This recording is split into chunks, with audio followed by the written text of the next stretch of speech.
There we go. That's right. That's right. That's enough. That's enough. That's enough applause. Welcome in everybody to another stream. Today we're going to be joined by John's Longbox, or John Booyah, as I call him. I call him John Booyah, like Cyborg. It's John Bua. I can't believe I keep getting that wrong. And we got his campaign linked right at the top of the stream, pinned to the top of the stream. You guys can check out the Heroic Tales #2 campaign over on Fund My Comic. You know, the same Fund My Comic that apparently all the rejects go to. You already know how it goes. What's up? Hail to you, Garfield's Bizarre Adventure. Jeremy Smith, welcome. Thank you for being a channel member. Also, Garfield, thank you for being a channel member. What's up, Judo? Hail to you. Thank you for being a channel member. We got 11 months with Arcane Artisan says hail for 11 months. Appreciate you. Welcome in, John Douglas. Hope you find some more targets with some more feminine books. I hope that all goes well for you and you get some money. You get paid for that from all the crying SJWs on Twitter. You can never be late, my friend. I hope you have a great time and enjoy yourself. Welcome in, Master Hobo. Says, greetings, fellow rockers from the homeless shelter. Time for the Kurt Angle comics to show what he's cooking. Hashtag if you smell. Sure. Oh, good morning, everyone, says Wong Jing Chong. Appreciate you for being here. And I appreciate that I'm stealing your lunch money every single day, Master Hobo. So what we're going to be talking about is, of course, Heroic Tales #2 is the sequel to Heroic Tales #1, starring the Patriarch, and now we're going to have a character introduced by the name of Mary Sue. You will see her somewhere in the comic. It'll be on the front. Looks like John actually just got another backer, which is awesome to see. He's already went from 66 to 67 backers in just 5 minutes or 7 minutes of the stream going live, which is absolutely fantastic. We're going to bring them in shortly. I just want to do a quick roll call. It seems like I've gotten to everybody in the stream, of course. So before we introduce them, we're going to play some very epic music, and more than likely I'm going to get copyright claimed because of reasons. But we'll go ahead and see if that all shakes out and gets played, of course. Let's see if I can share the screen real quick. I'm sure he's going to absolutely hate me when I start playing this music, but you might all enjoy it, so we'll see how that goes. We'll just see how it all goes, see how it shakes up here. Let's see what we can do here.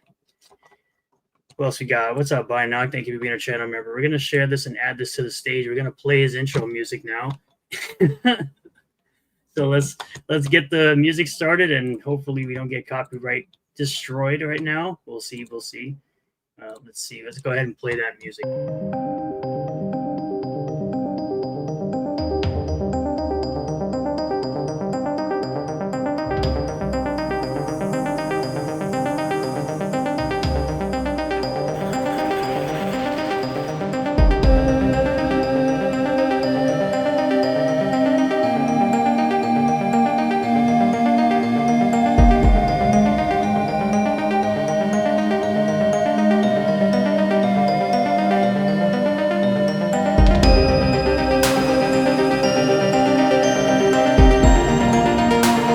John's Longbox, how's it going, my friend? How you doing? How's everything? I hope you like that. Did Kurt Angle break his neck? Yeah, that's why you get called Kurt Angle okay. Because he actually broke his neck and continued to wrestle. That was the joke. That's the joke. The last wrestler that I knew that broke his neck was Andy Kaufman. That was like the last time I paid attention to wrestling. Is anybody even alive and know what I'm talking about? I don't know. Maybe Garfield. Maybe Judo. That was the 80s. It was Andy Kaufman and now I can't think of the guy who was wrestling with, but Jerry Lawler, and he faked it. Jerry Lawler. Right. Okay. Yeah. There you go. So Master Hobo knows exactly who you're talking about. There you go. Yeah. He knows what I'm talking about. And then he won the intergender. He went to wrestle women. Andy Kaufman. After that, it was funny. See, Judo says he won an Olympic gold medal on a broken freaking neck. Oh, there you go. There you go. And then, Jerry Lawler, and he says he's 31, though. So okay, yeah. And even Arcane says he knows what you're talking about as well. So that's another thing. There you go. Welcome in, Sir Ubasan. But like I said before I brought you on the stream, it looks as if someone backed your comic. Yeah. You went from 67 in the last 7 minutes or 8 minutes, 10 minutes of the stream. Not Kurt Angle? No. It was Kurt Angle. He's the Kurt Angle of comics. Yeah, I for those of you who don't know, I literally broke my neck July 17th. I was in a neck brace for months. I had to shave my beard because when you got a neck brace, I had a big, long, bushy beard, and Yeah. the neck brace just pushing all the hair up. So I had to shave it all off and everything. And I just got my beard. I went to a new barber and they didn't speak any English. And when I said clean up my beard, the guy just chopped it. And I was like, oh man. So luckily I'm a hairy. Well, you'll see it in the thumbnail. For anybody who's looking at the thumbnail, you'll understand how long this man's beard actually was. Yeah, It was actually a lot longer than mine was, and I felt like he had a much nicer beard than I ever had. So I feel like Von Coleman was involved with John's accident. Yeah, this is a Von Coleman car accident story that I just don't get. It's I think the story is that somebody wrecked their car like shortly after they backed Von Coleman's book. So now it's a running joke that anyone who backs Von Coleman's book gets their car wrecked. Oh, now I got to check to see if I backed Phenomenova the day I car. And if it's not, that's the story I'm telling anyway. You know. Exactly. There you go. But got Serviceon says, I think I watched this guy and he talked about doing some electrical work and getting shocked. Probably. I didn't talk about it. I'm the only electrician I know who's never been shocked because I still treat it respectfully, and you know. I don't get. I still have like a healthy fear of the electrical.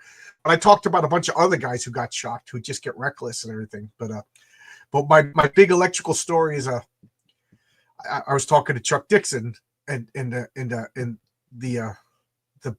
character in why can't I think of the name of the comic, Alpha Core, the electrical based villain. I was explaining to Chuck Dixon that that's not how electricity works. So I response to that. I have an electrical based villain who's going to use electrical powers properly, you know. So Chuck Dixon laughed at me and he's just like, you know, Chuck Dixon being Chuck Dixon, of course. Yeah, Chuck Dixon's how awesome. He is. Yeah. No. From what I remember, he's a has-been. I forgot. He's a has-been in the comic world. Chuck Dixon's got last week he just had a number one movie in the movie theaters. It's kind of hard to argue somebody's a has-been when I was going to say when he beat out Snow White, but then again, I think I have a fan film that beat out Snow White. Oh, damn. So that's standing with faint praise. But Chuck Dixon is the coolest guy. He's been on my channel a few times. He sent me packages of his comics. Hey, thank you, Mr. Hobo. Who backed? I don't want to. Oh, Judo Black. Thank you, Judo. Thank you. But Chuck Dixon is awesome. He's funny. He's you know, like Graham Nolan just said, he doesn't need anybody to defend him. The guy's like 6'6". You know. And Hobo says he can't know everything. So now the character you are referring to, my good friend, would be this character here. Be Galvin James. Yeah.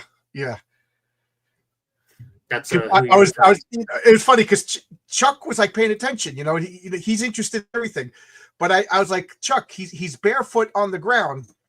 So a short circuit is when electricity doesn't go in the path that you want. It actually finds electricity wants to go to ground. How's this for electrical nerd stuff, guys? Is this boring? But electricity wants to go to ground, and it wants to go in the shortest possible path to ground. Well, this guy's barefoot was on the ground already. So electricity, it's impossible to short circuit him because his bare foot was on the ground. So when he got hit with the water should have got electrified and everybody should have got shocked. And then that would have built the case. I forget the other character's name who was just like, you know, they shouldn't be superpowered beings. They just cause problems. So Chuck was like, interesting. Anyway, like, yeah, because of course, with comic books, you can obviously, you know, right. You can make whatever rules you want. Right, exactly. But Master Hobo says, he's still in the process of trying to back your book. Oh, okay. Mike says Dixon is a legend. Absolutely. And Binoc 9, I answered your question. And the link it's linked to the top of the chat. It's pinned to the top of the chat where you can back Heroic Tales #2. Yes. We got some awesome artwork from Renzo. We got some stretch goals for extra trading cards drawn by Renzo that I always say it's absolute chef's kiss with those cards. I've seen them drawn, inked, and colored. And I can assure you they look absolutely fantastic. I'm sharing this. This is going to be the first stretch goal card. Just check out this card, if you don't mind sharing. This is the Mary Sue. This is Mary Sue. She's going to be the first stretch goal card. So once we hit 3,000, for every $1,000 we hit, we're going to unleash a card. And I got very optimistic, and I made like 20 cards because there's 20 characters, cameos. But I'm sure I'm not going to hit that, but I'll make card packs that you could get with the next campaign. But anyway, Yep, that's exactly what you did with this one. Heroic Tales 2 continues the story of the Patriarch. It's 24 hours after the last issue. In the last issue, he was run ragged, and now he just wants to take the day off with his wife. And while he's hanging out with his wife, he accidentally turns on the news and sees that he's needed because he's a superhero. He's a good guy. And he goes off. A child gets abducted. The child falls into like a sinkhole, but the Patriarch knows what's below Science City, and he goes and deals with it. So that's the premise. That's the setup of Heroic Tales 2. The Patriarch goes below Science City to deal with the villain called the Subterranean. The second half, because there's 2 complete stories, is I'm introducing the origin of Mary Sue. Now, that's Mary Sue right there. She's a Chinese American. She's Roman Catholic. Her grandparents fled Mao Zedong's China in the 50s. If you remember your history, like Mao Zedong killed like 75 million people. And if you were not, if you were not of the approved theological persuasion, you were ordered to convert, die, or leave. They were the lucky ones. They got to leave, and they came to Flushing, New York, and dirt poor, started a convenience store, and now they're Sue Mart. So Mary Sue is born into wealth. She's a good girl. She's perfect. And I am goofing on the name of a Mary Sue. I mean, I'm sure everybody in your chat knows what a Mary Sue is. Uh-huh. So where do you go when you're already perfect? Well, you go into a godlike status. So she has literal godlike powers, but they come at a consequence. She doesn't understand what she did. And the people that read this Mary Sue story, they said it's subtle, but I understand what happened. And then Heroic Tales 3 is the consequences of what she did in this issue. But it's a complete story. But like comic books used to be, every issue built. Hey, Emily's here. Every comic builds on the last one. So if you buy this comic, you're getting 2 complete stories, 2 covers. It's like having 2 comic books, for $10. It's the best deal in crowdfunding. And it's going to come out. It'll be out in a few months. It's going to come out. Yeah. The last comic, I didn't know what I was doing. I got into car accidents. Renzo had problems. That's not my story to tell. And the comic still came out. I was 3 weeks late. I was a little embarrassed by that. This one, I'm hoping to come out 3 weeks early to balance the karma. Perfect. Yep. Absolutely. Check out this interior artwork. Yeah. You know what's funny? By the way, I just want to address this. By the way, Judo Joe Black, if you think Mary Sue is hot, just wait till you see the Shield Maiden. Oh yeah, I'll bring up the Shield Maiden. Okay. Just wait till you see the Shield Maiden. Vincinger, to answer your question, I have no idea. It's easier to get John on, even though I know John has actually had on both Mike Barron and Chuck Dixon, because of course he's a legend with his vast collection of long boxes, by the name of 50,000 comics, because I don't know, man. His collection is top tier.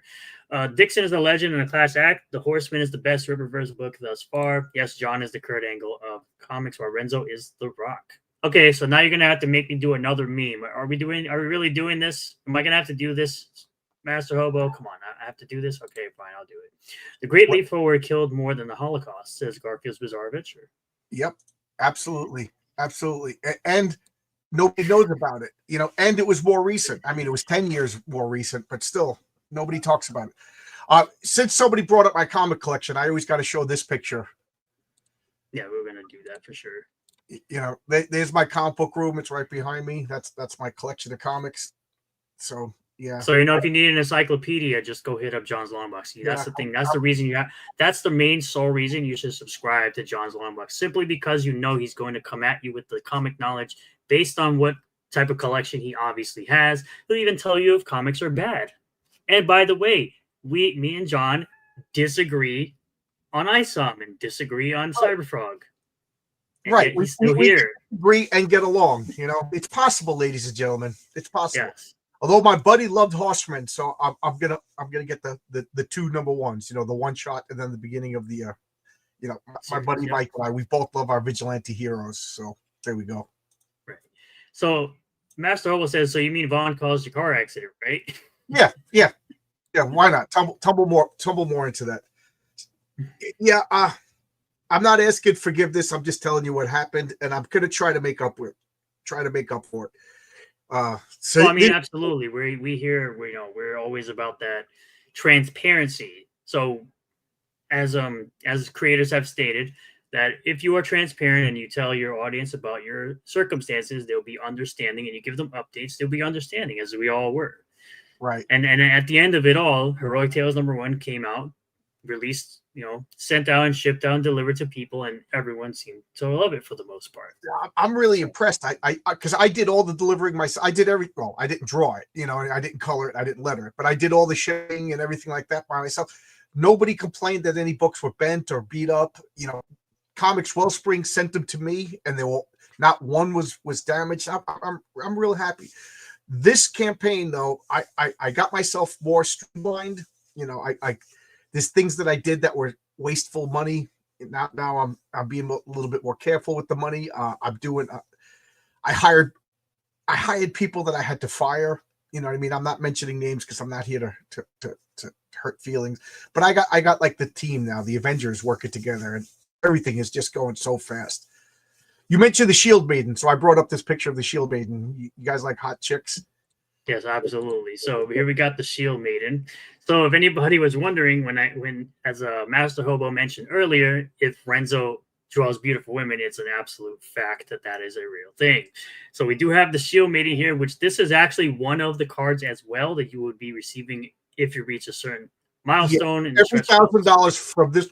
Excuse me. Every $1,000, I'm going to release another card. I did 8,000. I did 9,000 on all platforms for my last campaign, and I had I released because I had to hit 5,000 to make the comic, and then everything else was bonus card. So I released 4 of the 7 stretch goal cards. This campaign, you could buy all 7 cards in a pack. So that's what I'm going to do. You're going to get the cards free if you back the current campaign, and then the next campaign you could purchase all the cards from the last campaign.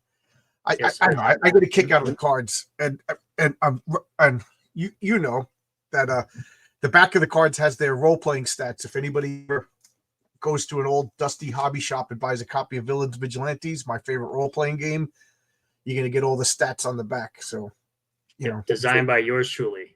Yep. It's all designed by me. Yes, and Master Hobo says, okay, I want that card so bad. There you go. You got to back the book.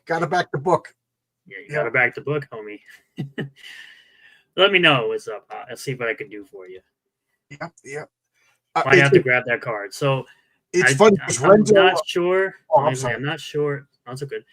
Go ahead. I was gonna say Renzo loves to draw sexy women, so I gave him both scripts. There's a patriarch story, there's a Mary Sue story, and he wanted to draw the Mary Sue story because it had a woman in it, and it featured a woman. So he drew her, and it's funny because in the script there's an explosion, and the monster. And one of the things the monster does is it rips off her shirt, but you don't see anything. It's like classic comics, her hands in the way. And Renzo didn't draw that. He's like, he's very protective. He's like, that's my Mary Sue. I love her. He's so nice. So, because she's all sweet and innocent. Shut up and take my money. You got it. Thank you. You guys are great. You guys are awesome. Vincent just says, looks nice. I'm curious how Shield Maiden would look at an anime/manga art style. Well, I mean, this is the art style that Renzo is. Right. Renzo's art style here. No one's really sure how that would look, but I'm sure somebody will come out with a fan art type thing and make that happen for you. Renzo, because my conceit is that my comic, let's pretend that it came out in the golden age of Marvel Comics. So like, you had John Byrne working, you had George Perez working. So I would like to see like Heroic Tales on the spinner rack with all of those comics. I'm 40 years too late, but that's what I'm pretending. So I call it like it's a return to Bronze Age superheroes. So and I'm trying to copy that in the fact that every issue is self-contained. I think it's a big ask, and I think it's kind of selfish to write a 6-issue series at crowdfunding prices. So I made the comic $10. I mean, it's 40 pages. It's 2 complete stories, 2 covers. You know, it's a flip book, so the back cover is also a front cover kind of thing. And we'll get into that for sure. It's 2 complete stories, but each issue builds. Like if you bought Spider-Man 146, he fights the Scorpion, and then you get 247. Like Jameson is there, but they recall everything. You know, it's not like Silver Age DC where every issue reset the status quo. So that's what I'm trying. So I'm leading to there's a big story arc. I'm leading to, you know, it's no secret I spoiled it a few times, but I'll be vague here. There's like a Thanos threat coming. I'm kind of dropping hints of what's going on. So if you get every issue and read every issue, I'm hoping you'd be like, oh, okay. Like there's a couple of seeds that I already dropped that will make you don't even know that they're seeds. Sooner or later, you can be like, oh, that's why that was there and stuff. Things like that. Yeah, it's one of those things where you'll go back into the books and then you'll read it a second time and go, oh, look at these things I never noticed the first time I was reading. Right. Yeah. So that's I'm biting my tongue because Marcus Killigrew always chastises me because I give away too many spoilers. But because that's kind of what happens when you're excited about a project you're actually working on. Yeah. So the exciting news is my next crowdfunding campaign is going to be the Patriarch #1. So the Patriarch is going to spin off into his own comic, and I was going to do his origin in his 3rd appearance anyway. So now I'm expanding his origin story. It's it was going to be almost like compressed, you know what I mean? Because I had to fit it in half a comic, but now it's got a full comic to just breathe and tell all the details. Because I didn't want to tell his origin. Well, I wanted to tell his origin in the 1st appearance, but it's very complicated and it involves a lot of lore from my world. And my friends are like, nobody gets this. Nobody's going to care. So I just left out his origin and just told a story. And now that people like the character, maybe now they'll be like, okay, now I want to know his origin, because I'm invested in the story. Yeah, I would. I love Heroic Tales #1. Master Hobo says, I love the Bronze Age. Yeah, me too. It's my favorite. It was perfect. I was 12, 13 years old when it came out, the Bronze Age. So how can I not like it? That's mine. That's my era. But yes, the Shield Maiden is one of the cards that will be available in the next campaign as a set, or you can get it free if we get the backer goal of whatever 4,000, 5,000. I don't know what order you're putting these in, like you're releasing them, but obviously Mary Sue is the first one. Mary Sue's the first one. The Subterranean is the second one. Mary Sue's the monsters. As they're more important in the story, they get released. So Shield Maiden is going to be one of the later ones because she only has a cameo. I got to show this. How do I do this? So would she be getting her own book as well? I would love to give everybody their own book because everybody's got their own story. That's up to you guys. If you guys back it, I will do it. You know what I mean? Like, here's a character that everybody seemed to like. What really they stop sharing this. I'll share this. This guy got a big reaction online, and I expanded his story. Oh yes, I know what this is. So yeah, we'll get to it in just a second. Garfield's Bizarre Adventure says, how is your experience using Fund My Comic? I know Luke Stone is more favorable to creators and doesn't shadow ban or censor creators. Luke Stone is absolutely awesome. He gets embarrassed when I tell the story, but it's the absolute truth. Heroic Tales 1, I launched on a Friday, and I had to update images. I got images that I was waiting for, and then I updated it, and I'm all excited, panicky. Every time you change it, you have to get approval. I wasn't thinking. So I went to go show a friend 2 hours before the launch, and there's no page. It's not like, oh my God. I call Luke. I'm at work, and I call Luke Stone, freaking out, yelling. Like I'm totally irrational, totally wrong, freaking out, yelling, I'm going to launch in 2 hours. And I can hear clinking. Luke's at his dinner table with his family, and he's, hey, okay, John. He's so cool and calm. And I'm like, I don't want small talk. I need this fixed. He says, John, it's fixed. It's fixed. And I would, the story that I'm telling is personalized service. if I had a problem with Indiegogo, who do I call? Much less do I get the owner of Indiegogo during dinner time with his family, fixes my problems. You can't get that kind of personalized service on any other. And then I messed up with the Stripe account. The money, I couldn't get the money. So now I'm really freaking out, because now I produced the book. You know what I mean? People are buying it. I don't know where the money's going. I'm calling up Luke, and again, I'm freaking out, yelling like a crazy person. And Luke's like, okay, we're on a 3-way call with Stripe, and we fixed everything. And Luke is the coolest cucumber in the world. So now I'm recognizing a pattern. The day before I launch any campaign, I call Luke crazy person, and he calms me down. So he's not just the owner of Fund My Comic. He's actually my therapist too.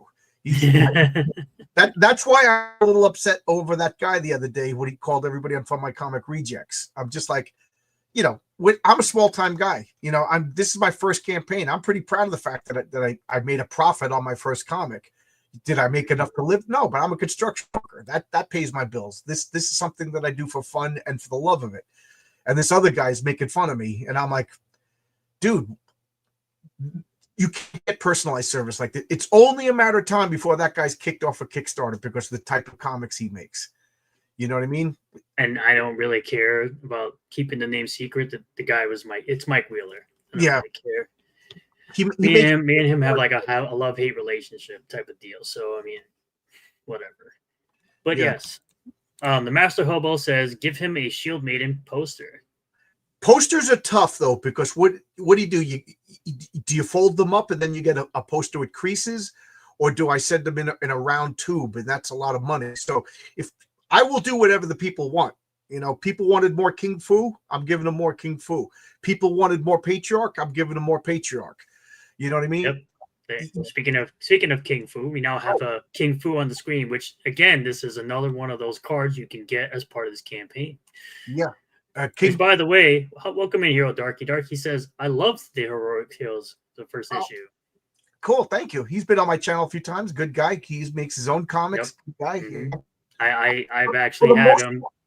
I've actually had him on my channel myself, and I've bought his Relentlessly Bully Hero 1 and number 2, which I still need to finish number 2. I'm halfway through it, and I'm just waiting for 3 to launch. I got Screecher number 3 over here, and I haven't read it yet, just because I've been preparing my own campaign.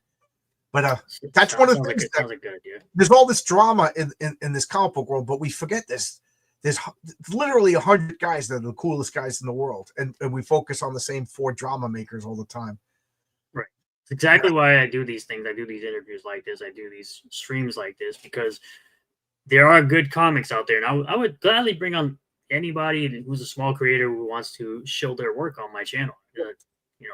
I'll take a look at it. I'll put it out there. It's kind of the thing that certain creators used to do, but now it seems like I'm taking up the mantle with that one, so to speak.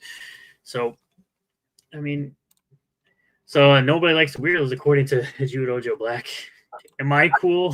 Yes, you are. Yes, I didn't know who he was. I just didn't like that he called everybody on my comic a reject. The funniest thing about it was that the fact that a certain creator was actually trying to make a Fund My Comic campaign, and then he couldn't figure it out. Well, I had to hire somebody to do it. I'm a non-computer person. I figured as much. I figured as much. So when you're asking people how to use editing software, I'm like, but that type of stuff that could come very easily. You just YouTube it. That's typically how you can figure it out. I mean, I did that when I first started doing editing and using DaVinci Resolve. I just used YouTube to watch some tutorials on how to do it. But yes, please, that all aside, please let the people know about this character of King Fu. Yeah, King Fu is he's gonna make a bigger. He has a cameo in issue 2, but he's gonna have a big part in the Mary Sue story in issue 3, and then Mary Sue's third. He's gonna be a bigger character, and I got big plans for him. Because the reaction was so good, Same with Patriarch. Patriarch was only going to be in issue number 1, and then I was going to get back to him later on. Every issue of Heroic Tales was going to feature different heroes. I was trying to, I was inspired by Astro City by Kurt Busiek, where every issue was a different story, different character. But that's easy to do on a monthly basis. 3 weeks later, you get back to the character everybody likes. with crowdfunding, people like, no, I like the Patriarch. So I decided Patriarch was going to be the flagship character, and then every other story was going to be somebody else. And then I said, you know what? I'm going to give the Patriarch because I got a million Patriarch stories. I could go. So I'm going to do, next campaign. Renzo and I are discussing if it's too much for him, we'll just do the Patriarch #1. But if it's not too much for him, we'll do Patriarch #1 and Heroic Tales #3 in like a group campaign. Fantastic. Yeah, I love the Patriarch as a character. Yeah, me too. Very, very well done. Very well written for sure. Definitely a return. Definitely felt like a return to form of that father figure role model type character who can do the superhero thing, but then has a family, but then has to juggle the two. Like, it was very well written in this book. Thank you. I can't wait to play it. I can't wait to read #2. That's his thing. He's positive masculinity. He's a loving father. He's a beloved husband. He's a good guy superhero. There's nothing sinister about him. There's sinister things in the world, but he is a good guy. I like to have a good guy to root for. I'm a computer genius. Hardly. You know how long it took me to figure out StreamYard? And this is like the most easiest thing in the world. Look at my Look at your early streams. Yeah, my early streams, my first year of streaming, it was me whispering because I didn't know how to use the mic. It's all good. Like I said, everything comes with time. YouTube is always there to teach you how to do everything, which is kind of how I figured out how to do most of this stuff anyway. Ron Jing Chong says, looks like X-Men Banshee. Yeah, he's the world's greatest martial artist and an Elvis impersonator. He's Kenny Kim, King Fu. And he was supposed to have the gold lame suit, the white and gold, but Oscar was like, no, I want to color him gold and green in an homage to Iron Fist. And I was just like, okay, you're the colorist. You know the color theory better. And then when I saw him like this, I'm like, that looks awesome. But one of the things about being an Elvis impersonator is he could have different colored costumes because Elvis had different outfits, And then Oscar came up with a good idea for a story. I love working with Oscar. For those of you who don't know, Oscar is my colorist, and he's also an artist, and he's going to be the artist for another book that I'm working on called Eddie is Doomed. And Eddie is Doomed is going to be a one-shot comic. That one looks good too. I've seen that. You gave me some of those pages to show on the stream before, and it looked really good. Yeah, and Eddie is Doomed is it's Love and Rockets meets Crisis on Infinite Earths. So there's the tagline for that. But yeah, Jirojo Black says he loves the design. He says It's a 1991 Ricky Steamboat. And Master Hobo says Renzo is the Patriarch. Hashtag we know. Yeah, I sent him a shirt. And I'm like, you got to take pictures wearing the Patriarch shirt. Which, by the way, the Patriarch shirt is available on the campaign, guys. Just keep that in mind. You want to bring up the campaign page? Are you finished talking about? Yeah, I just wanted to show, you brought up King Fu, so I had to show the picture.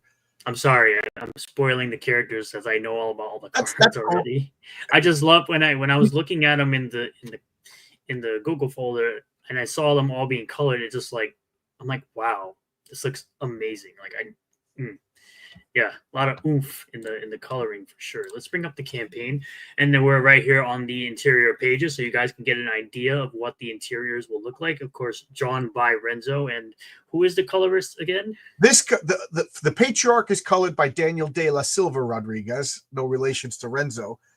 He's the same colorist who does David Brink's Perfect 10. I saw the colors in that. I was like, I gotta get that. And then Oscar and Renzo are friends. So Daniel, he kind of disappears for a long period of time. So while he was disappeared, I had Oscar color things. I was like, I got two great colorists, so that's just the way I'm going to do it. I'm going to, there's two stories in every issue of Heroic Tales. One of them is going to be Daniel. One of them is going to be Oscar because they're both great. And what am I going to say? I don't want to pick one over the other. Oh, Chuck Keyword says, back John's book. Good dude. I had the pleasure of speaking with him for a few hours last weekend. He's super passionate about comics. Yes, it's something I mentioned when I said this man has a library of long boxes, as we showed earlier.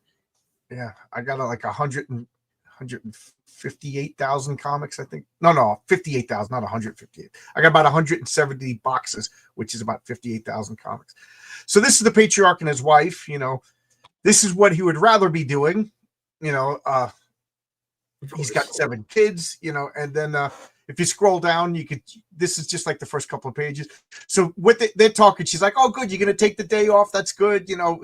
I'll go make breakfast, and the kids are going to be so happy to see you. And then you can see him, he's turning on the news. And when she comes out of the shower, you see he's in bed, he turns on the TV. He's already out the window because he's a superhero, and crime doesn't take a day off. And she doesn't. She loves him. She knows who she married. And if you could see, she's scarred. That'll be in Patriarch 2. I'll explain what happened with her. But right now, it's a mystery that it's one of the few things I haven't spoiled. Is she's. I'll just say this: there's a reason why they live up in the mountains. They homeschool their kids. They have their own farm. The Patriarch doesn't even have a bank account. That's how off the grid he is. You'll see how he has technology on the farm, but he in Patriarch number 1, you're gonna see he has a vault full of like Spanish doubloons. Like, did you see that movie Leaper with Anakin Skywalker? Looper. Yeah, Looper. I have. He has like he pays for things in gold. He's totally off the grid, because they're supervillains. And unfortunately, when the Patriarch got his powers, they manifested in public, so everybody knows who he is.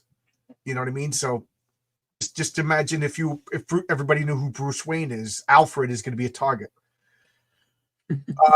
Rumor has it that John is constructing a massive pyramid, and that he will have his comic collection entombed with him. Right, and then you guys are gonna be tomb robbers trying to find out where I'm buried to get my Fantastic Four number 1.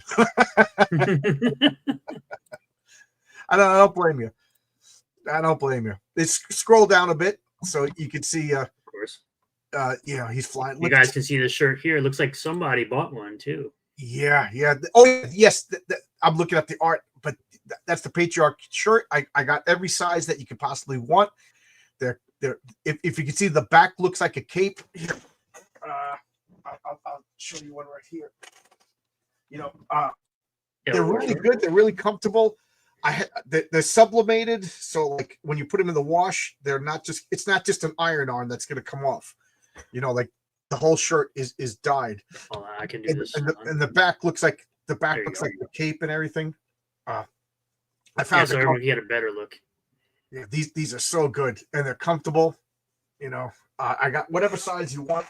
I also got a Mary Sue shirt. Wife loves it because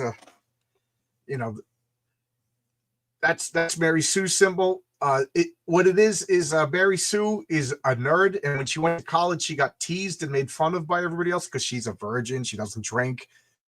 And she has like multiple PhDs. So she and a bunch of other religious Christian science majors formed a group called the St. Thomas Society. St. Thomas was the apostle that needed to see Jesus's hands. So I came up with this idea of like hands with the stigmata and then the eyeballs to signify. So in my mind, he became the patron saint of scientists. So that's she explains it in the first issue, but I'm just proud of that symbol. So. It is, of course, available on the campaign right here as well. There you go. Yeah. Any size you want. Any size you want. And then as you see, the little kid, he falls down a hole that opened up in the baseball field. And then there's the mayor. You might recognize him. He's an older version of the suit from issue 1. That was 20 years ago. So now he's older and grayer. He's the mayor. And he in this panel where the Patriarch is landing, he was just like, is that Martin fell down. What have you been doing? And the Patriarch can't say what he was doing. Right, exactly. Yeah, and then Vincent just says we have to protect John from people trying to steal from him and start drama with him. Correct. I agree 100%. But as certain people would say, he is a grown adult. He can defend himself. He's pretty snippy with his comeback. So I really do like that. Thank you. I appreciate it. But I got 7 brothers and sisters. I'm a construction worker. If anybody was watching my channel last night, I had one of my childhood friends come on and he was telling him back stories about me. He's also a New Yorker. So yeah, Italian from New York, Absolutely. Won Jing Chong says digital copies are available, right? Yeah. You could get a digital copy of number 1, you could get a digital copy of 2, and you can get a bundle of both of them. It's the first tier. If you just want issue number 1 and you want it right now, you could go to Fund My Comics and go to Heroic Tales number 1. That campaign is still open. If you don't want to wait, like if you back it on this campaign, everything's going to be shipped. You know, the shipping rate is for everything bundled together. But if you just like, hey, I like this, I want to get issue 1 right now. Issue 1 is available right now. You can go to Fund My Comic Heroic Tales 1, back it. I'll ship it tomorrow. You know, if you want the digital, right as soon as we're done, I'll send it out tonight. You know, I got the file. But if you back it on this, you're gonna wait for both of them. Otherwise, I'll forget. You know what I mean? So how's that? You could definitely drop that in the chat if you like. You are a mod, so you can actually do that. If you want to give them the link to the first campaign, of course. Okay, yeah. I'll get it while we'll talk. There we go. Okay. Definitely. Master Hobo says, quote, I was banging my wife, Mr. Mayor. Yeah. What were you doing? My wife, you know, I have 7 kids. You know. Oh, yeah. Man. Yeah, so and that's go back to that right here. Patriarch number 2, I want to have like a big story about his family life and his children, like you know, the oldest son that you see in Heroic Tales number 1. He's 19 years old, and he wants to go out into the world. You know what I mean? So like that's going to be a confrontation. Like, Dad, you know, I want to go to college, and you know, am I a prisoner here? Am I allowed to leave? You know, in the patriarch, that's one of the things. Like, he wants to protect his children, but he also wants them to have their own life. So you'll see what happens when the oldest son goes off into the world. Like, his oldest daughter is 17 years old. Like, you know, you can't just live on a farm with your family. You know what I mean? You want to go out. I'm trying not to spoil anything. And then one of his youngest sons is spoiler alert, he's going to get really upset that he's not getting powers. In my world, superpowers aren't passed through genes. There's only 2 ways to get superpowers. One of them is sell your soul to the devil, like Lucius Cain did, and another way is I'm not going to read Mary Sue. She explains it. So your genes don't get altered, your brain gets altered. You know, so the poor kid is disappointed. You know that he's not going to grow up to fly. You know, if your dad can fly and you can't, you never. You know, everybody wants to. That is not the dream, to grow up and surpass your parents, and then these poor kids never will be able to. And when you have your dad as a role model, you want to be just like him. And then when you can't fly, well, no, you can't. Yeah. So no mutants in this world, John. Not the X-Men type. You know, not the X-Men type of mutants. There's like I said, there's some spoilers. Don't spoil it. Yeah. I first off, I can't stand the X-Men. They're the biggest crybabies in the world, and they deserve all the persecution they get. Having said that, I'm trying not to. Every superhero has 2 origin stories in my world: the real way that they got their powers, and then what the government disseminates to the people. Because just imagine if you could irradiate a spider and get spider powers, and everybody knew that. You can tell me like Harvard wouldn't have a whole wing of testing out spiders and people lining up to get bitten by spiders. You know what I mean? People would be copying that.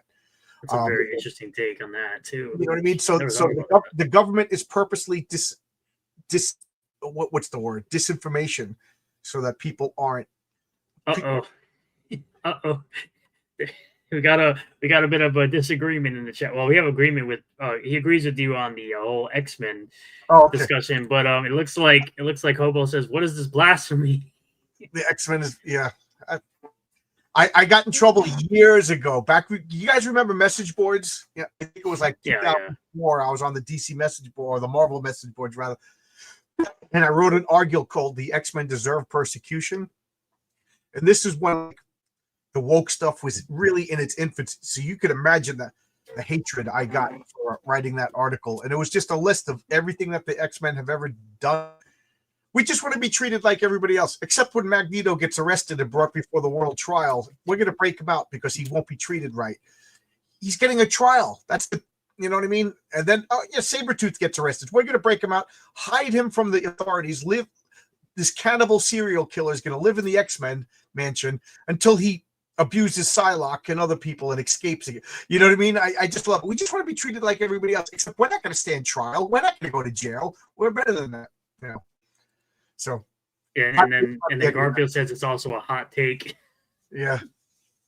But he also says, was Heroic Tales something you always wanted to do, or was it a recent idea?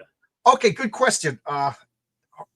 Heroic Tales is based on my superhero role-playing game. My friend Jimmy and my friend Mike, we've been childhood friends. We've been playing this superhero role-playing game literally since 1984. And I have this world we've been working on, just like Stan and Jack. I'm not comparing myself to Stan and Jack, but just like Stan and Jack came up with this concept and then added to it and added to it and added to it. So that's what we've been doing. We've been playing in the same setting, you know, different characters aged out, characters died, you know, whatever, since the 80s. And I've had various groups. We went into like the future at one time. We went into the past, and you know, so this world is all fleshed out. And then COVID happened. My role-playing group kind of fell apart for a couple of years. During that 2 years, my friends started having babies. You know, there was nothing else to do, so that's what they did. They made babies, and my role-playing group kind of fell apart. So I made a YouTube channel just because I'm a sociable person. I'm an extrovert. I like talking to people. I'm the kind of guy, if you're stuck with me in an elevator, the door's going to open up and we're doing the conga line. And you know what I mean? Like I'm that kind of guy. So I was going nuts. I made a YouTube channel, and it took a couple of years before I actually got it to be something that was fun. But it's better than sitting in your house during COVID doing nothing. And then I met RJ from the Fourth Age, and he made a comic book. So I started asking him about it, and I was like, I'm not playing these superhero role-playing games anymore like I used to, like maybe once every couple of months. It just wasn't. And I got these stories that I want to tell. So I'm going to make a comic book. So I didn't feel like I could use their characters that they rolled up. So I made up a couple of my own characters. I've been using NPCs. They got promoted to main characters. Then I made Heroic Tales #1. And then my friends got mad at me that I didn't use their characters. So I'm including their characters in future stories. So I always loved comics. I've always loved storytelling in like Dungeons and Dragons, villains, vigilantes kind of way. And this satisfies it, because now we're all in our 50s. My friends have grown kids. Their kids have kids. You know, my friend Mike has like a 2-year-old. He's almost 60, and he's got a young wife with young kids. So it's you know, it is what it is. So this is my creative output. Oh yeah, you're looking at my card collection. You could see that right here. The add-on that Renowned was just showing. This is all 7 cards, trading cards. Renzo artwork on the front, and then Renowned Studios does the graphics on the back. Exactly. And it's retro looking. One guy criticized it, and I said, don't say anything to Renowned. He did exactly what I asked him to do. I wanted him to look like the cards that came out in 1984 that supplemented this game. You know, so it looked. There was a couple of ads for this game in comic books that is exactly like the card. So it's yeah, there you go. That's perfect. I got permission from the guy who owns the game to use the symbol. I'm just so excited. And another thing, the redhead, one of the three girls, her name is Mal. You know, Boss Moxie had a Mal, Gans, and Dane. For whatever reason, people, I guess comic book fans love the redheads. You know, so they kept asking me to show up again. Man, did I come up with a story for Mal that shocked even me? Like I said, the patriarch is a pure good guy, but that doesn't mean there's not going to be wicked, nasty, horrible people. Like the backup story, the suit, shocked even me when I saw the artwork. Ron Mosicki did the artwork, and I wrote it. It's one thing to write a horrific scene, and it's another thing to see it drawn. I almost pulled the comic. He drew it so good. I was like, this is shocking. And the funny thing is, I didn't get that much controversy over. Do you know the scene that I'm talking about? For the backup story when he pulls out the photograph. Oh yeah, on the back of Heroic Tales 1. It's been a minute since I read it. Yeah, well, that scene almost pulled the story. But you know what? People didn't complain about the people complained about the patriarch hunting. when he went. They were like, it was so shocking that he killed an animal. I was like, this is a guy who He hunts. he hunts. He's on a farm. And it's funny because Mike Barron said you should have had more of the hunting, like skinning. That's awesome. That is awesome. Let's see. Chuck says, I come from a land of BBS and the bud. What does that mean? I don't know what that means. I'm not exactly sure myself. Okay. You says, I love everything I'm hearing and seeing. Well, you can back the comment. It is pinned to the top of the chat at all times if you'd like to. And I want to say, I also love that hamburger. Man, that looked good. The X-Men are super powerful. I like X-Men. It's just that they became complainers. They just whiny and they're hypocrites. Like, we want to be treated like everybody else. And then unless we get arrested and go to jail and stand trial, then we don't want to be treated. They're the perfect example of progressives. We want to be protected from our own consequences. So, like John said, these were the cards that were actually given out as stretch goals. Obviously, there's 7 cards there, and since the goal didn't reach for the 7, you can actually pick up all the cards now as an add-on. It is pretty decent paper. It's probably about a 60-pound cardstock, and yes, it is definitely just like that Villains and Vigilantes card game he was talking about. Yes, I did design the back of this card, and I designed all the cards for this campaign as well. So. I'm too anal retentive. I want everything to look the same, And see, that's what I would tell. Sorry, I hit the wrong button. That's what I would tell people. It's like, okay, you can go ahead and criticize it if you want to. That's perfectly fine. What I will tell people that criticize my design for the back of the cards is simply, this is what John wanted. Right. John was satisfied with the product, and I got paid for said product. So I don't have. I was smart, but there was advertisements for this game in Eclipse Comics, First Comics, and comic book companies that don't exist anymore, and they looked like that card, and that's what I was going for. Like this, and they came out at the height of the Bronze Age, so. It's purpose, because one guy said they're old fashioned looking. I was like, yeah, that's the whole point, So and you could get this game if there's a website, Fantasy Games Unlimited. They're still online. You could buy a copy. I think it's like $6-7 plus postage. You could get this. Dan Panosian got to start doing this. So I keep trying to get him to come on my channel. Dan Panosian does this artwork. Yeah, I was like, I want to talk to you about the beginnings of. He gets a little embarrassed, so I think because his artwork back then really was primitive. Oh, he was referring to the modern X-Men. I quit X-Men. I quit all of Marvel. I quit all of DC back in 2015. So I can't believe it's been 10 years. Like the whole Krakatoa age, the Hellfire Gala stuff. It just burns my butt that the X-Men are dressing up, and Captain America and Spider-Man, they're all dressing up and going to a Hellfire Club gala. Didn't they read those comics? The Hellfire Club was horrible. They were Jeffrey, nice man's gay and wearing a dress. Right, but the Hellfire Club, they were sex traffickers. They were drugging girls and using them for sex. They were Jeffrey Epstein of the Marvel universe. They were horrible people. Emma Frost was using her psychic powers to manipulate women for Sebastian Shaw. And now Captain America is hanging out with them and going to a gala, dressing up and going to a party. It just proves to me that these people running Marvel Comics do not understand anything, If you can make me small, it's unsettling being that. Yeah, see my. It's all good. Yes, and then Master Hobo says John has the final say in his books. Yeah. Sure. Yep. He says $6. Do I look rich to you? He is the hobo master. Yeah. Yeah. I'm trying.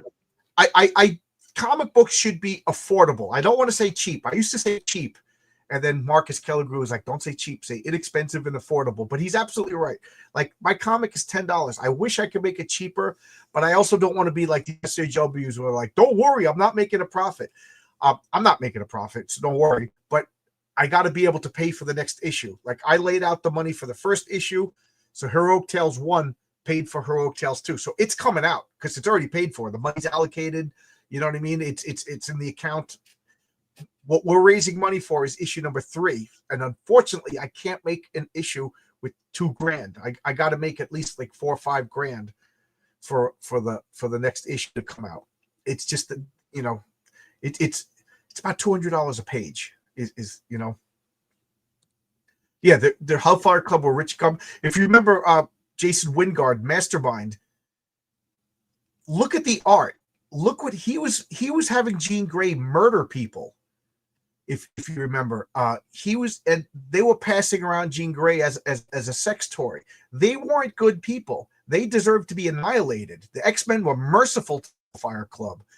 And then when Jean Grey got her wits back, remember, she destroyed Jason Wingard's mind, Mastermind's mind. You know, she was, and I don't blame her. And then they caused the Stark Phoenix ripple effect that caused her to blow up an entire planet. These were bad people. To see Captain America in a tuxedo going to the Hellfire Gala, I was like insulted. You know, how I don't blame the writers because they don't care about comics. How could Tom Brevoort, who's been in the business for 35 years, allow this? You know, Jim Shooter wouldn't have allowed it. That's all I got to say. Oh, Bulletin Board System Board is crazy. What's crazy is that Eric would agree with you with that one. That Jim Shooter would never allow it. What did you say? Oh, I said that Eric would have also agreed that Jim Shooter wouldn't have allowed that to get through at all. Yeah. Absolutely. Yeah, message board. Oh, I might as well. If anybody's, I still run a message board. I started it in 2001. It's called www.villainsvigilantesforum.com, and that's like if you read that, you'll see a lot of Heroic Tales spoilers because it's all the sessions from our role playing game. Yeah, right now everybody's Frost. Look how sexy she is. Yes, she is sexy, but that's her trick. You know, she's an evil person. And if you remember that the first time she tried to recruit Kitty Pryde in the first appearance of Kitty Pryde, and Kitty Pryde said, "I don't like the way this woman looks at me. She stares at me like I'm something good to eat." Even the 13-year-old Kitty Pryde knew that Emma Frost was not good, and Emma Frost had sinister intentions. You know, if I was to write the X-Men, I would be like, the reason why Cyclops went out with her is because she manipulated him. You know, there's a reason she got into the X-Men because she's got mind control powers, and she's a horrible person. She had the cuckoos that were like her, you know, her proteges. You know, she's a good villain. Don't get me wrong. She's evil, and that's what, you know. Dr. Doom's a murderer too, but they're villains. Well, I backed the first issue. Okay, thank you. Emma Frost is the White Queen. I backed the first issue. Thank you, Master Well, glad you like it. He says second issue is so much better. The first issue was the introductions. You know what I mean? I wasn't sure how much world building I would get away with. I didn't know how much lore I could throw in.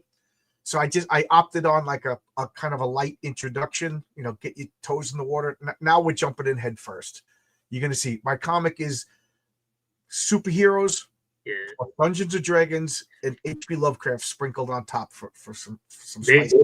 From what I remember with the Heroic Tales, it was basically Patriarch goes fights one thing, goes fights another thing, goes fights another thing. And he's like, all right, well, now I can finally go back to my kid. Nope, got to save the car from falling over the cliff. Yeah. It's like, it was. Gotta go and stop this. Stop Boss Moxie. It was like, gee, it was everywhere. He was just all over the place. And you're sitting there looking at him like, man, does he ever get tired? Is he ever gonna have a moment of a break at all? You just don't even know it. And he finally gets that break at the end, and it's really cool. You get to see his whole family, his child. It's crazy. Like, one of the things I didn't make clear is that the Patriarch had already been up fighting villains, and he was trying to come home. Right. That's what I mean. I definitely got that from reading. Oh, okay. Because some people didn't quite get that, you know. I got that from reading. That's why I'm saying, like, man, he's fighting this villain, that villain, that villain, that villain. He's like, oh, do I finally get a break? Nope. He's like, yeah, I finally get a break. Then he has that split moment where he's like, okay, do I get to go home, or do I have to save this one family from falling over a cliff by a car? He has that, you know, his powers, you know, I think it's called telesionic. Well, he has telekinesis. I call his sensibility to clairsentience. That's what I call it, because it's not quite, you know, it's not astral projection, and it's not it's it's like he can release his all 5 of his senses, but as a bundle, and they just leave. So he's deaf, dumb, and blind because his senses are literally someplace else, like looking behind doors and everything. So that's why whenever he does it, he goes up into the clouds, so he's not hitting a tree or an airplane. You know what I mean? So like, and then like he could literally, like, you'll see this. He explains a little bit. He sends his senses down to the tunnel, and he could smell the dampness, and he could feel the walls. You know, that's what he's doing in that. You know, so he's got a pretty cool power set. He's very different than Superman. He's got telekinesis. Oh, yeah. He's not invulnerable.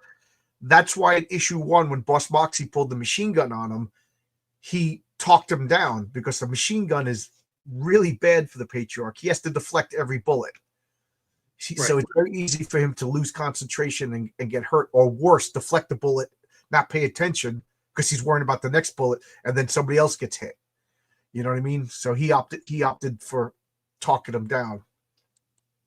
And he was and even in that scene, he was a very good. He was a very good charmer for. Well, for he's Paul. a dad. You know, he came in and he was like, "Okay, Gerald." You know, he didn't calm down. Right. Like if your father comes in and starts beating you right away without talking to you, that's kind of a bad dad thing. He considers himself the father, so he tries to de-escalate, and then if he has to, then he gives you a spanking. Correct. Binoc 9 says, so the Hellfire Club was more like Andrew Luster with mutant powers. Okay. I just got okay. Yeah, my computer just. Yeah, right here. Yeah. Okay. I don't know who Andrew Luster is. Yeah, I don't know either, but sounds good. Garfield says Emma Frost is the Ice Queen. She's a pretty poisonous flower. Right. She's supposed to be a sexy, seductress, bad person who uses sex to get what she wants. And she's a brilliant villain. But I don't see why everybody's loving on her now. She's bad news. She's one of the worst. You know, she's a sexual predator. She's Ghislaine Maxwell. Sebastian Shaw is Jeffrey Epstein, and she's Ghislaine Maxwell of the Marvel Universe. In the real, if Jeffrey Epstein invites you down to the island, here's a tuxedo, come down to, you say no.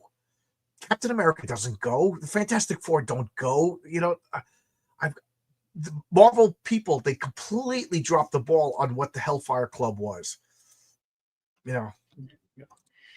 Jing Chong says he's going to buy the digital books then. Oh, cool. Thank you. Oh, yeah. Definitely worth it. Wow. Yeah, the Purple Man would get along with Emma Frost and Sebastian Shaw. The Purple Man would be perfect in the Hellfire Club. The problem with the Purple Man is he would take over the Hellfire Club, but absolutely. That you're getting it, yeah. Garfield's Bizarre Adventure says, I love seeing people passionate about their craft and creating their own thing. Thank you. Yeah, I am very passionate. You'll even see this. I updated the coloring because I wasn't too happy with it. So even during the campaign, I'm still working, on the coloring. If I may pat myself in the back, the Mary Sue story is kind of a complicated story. If you scroll down, you can see some of the art from Mary Sue. It's some of the best. This looks really good right here. Sure. It's so good. Oh, here. Yeah. So oh, yeah. It's told. Excuse me. There's an accident in a lab. There's Kirby Crackle. There's portals to other dimensions. There's monsters, and Mary Sue is bleeding to death. So she's passing out, and then her life is passing before her eyes, and then she's waking up, dealing with reality, passing out. Life is passing before. So I was so nervous when I sent the script out to an editor to check. They're like, "Yeah, I got it. It makes sense." And there's Philip Manning. He's my Lex Luthor. He's the bad businessman. Like, I love Lex Luthor. He's one of my favorite bad guys. But to me, if in a world of Superman and firestorms and stuff like that, don't you think Lex Luthor would want to get superpowers?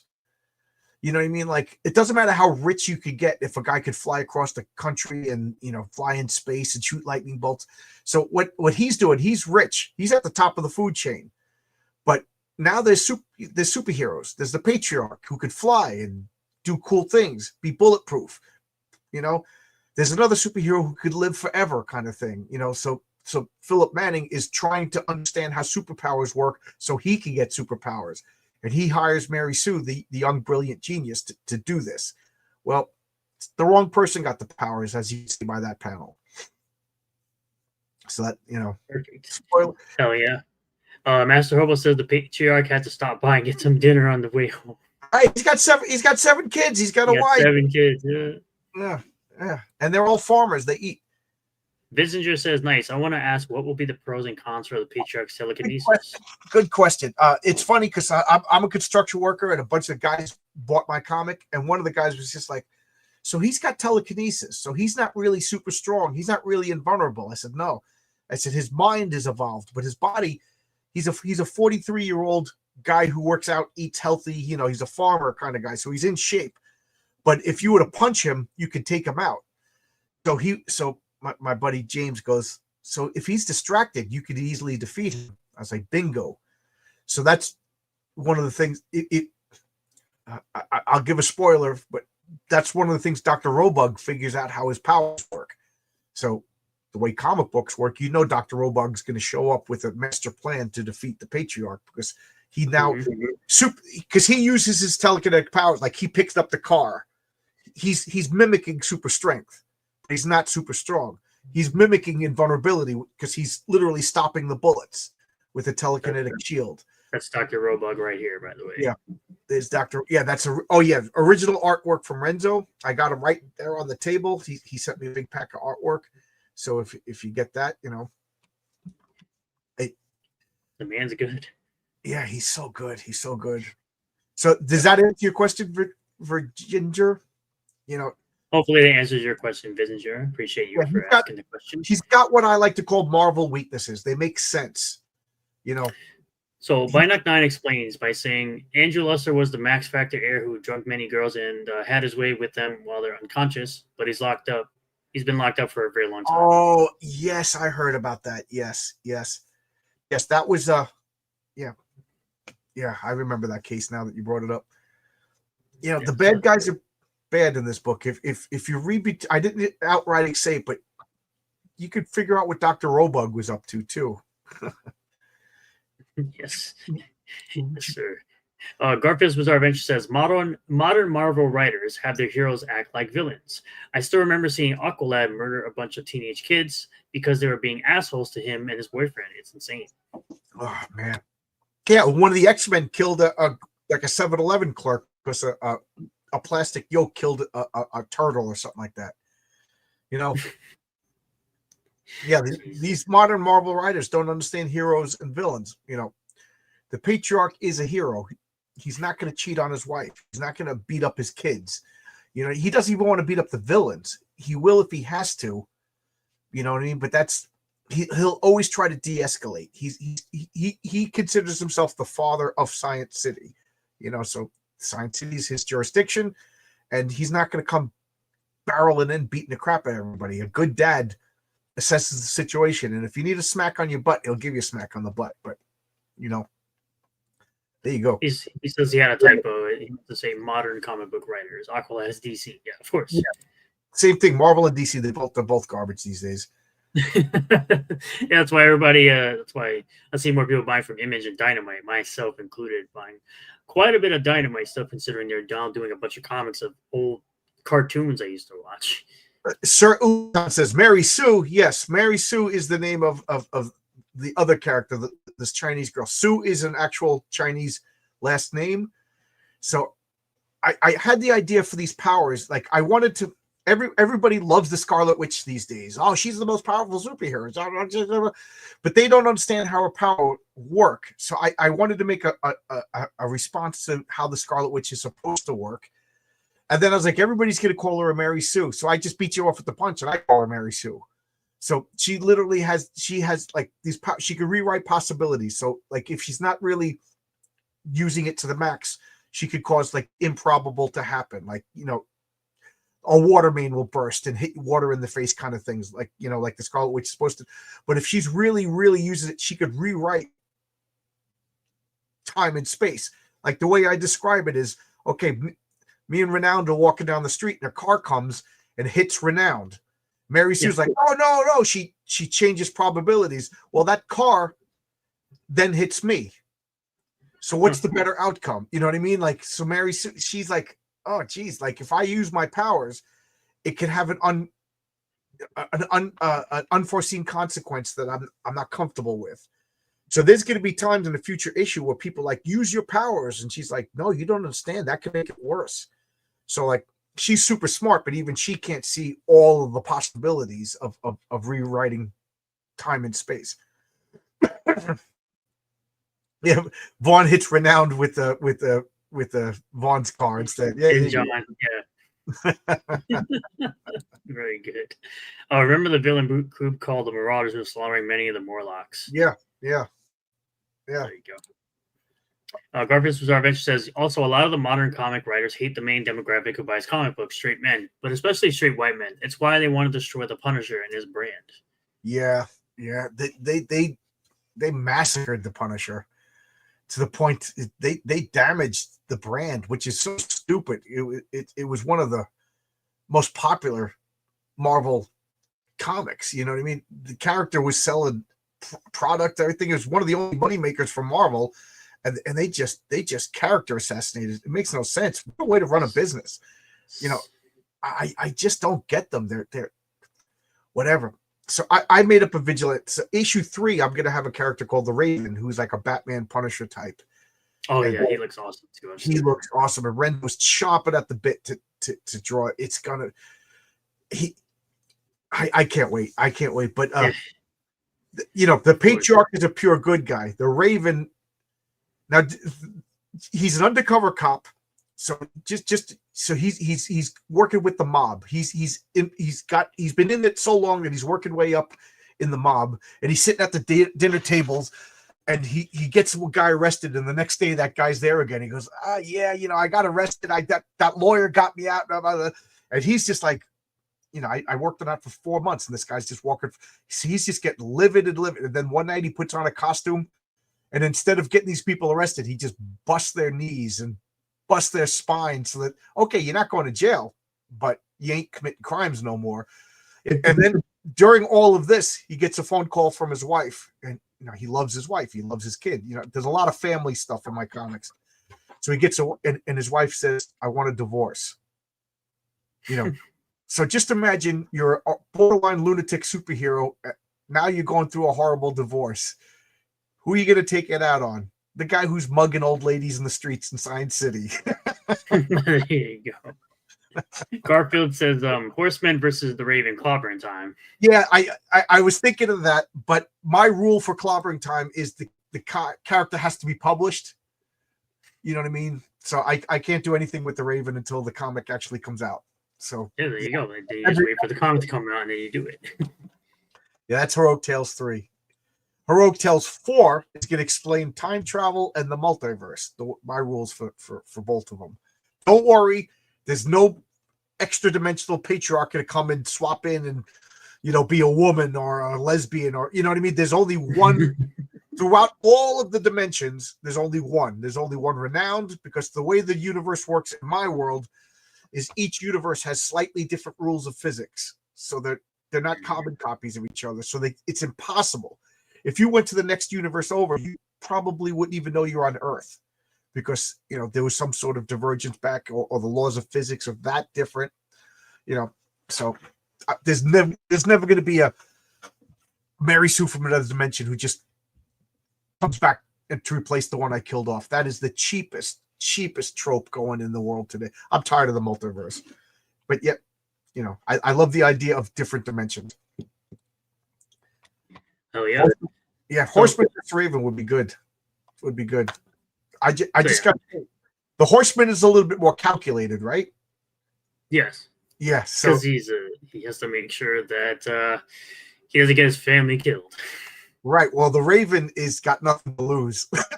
Exactly. That's the whole He's thing. taking it all out on everybody.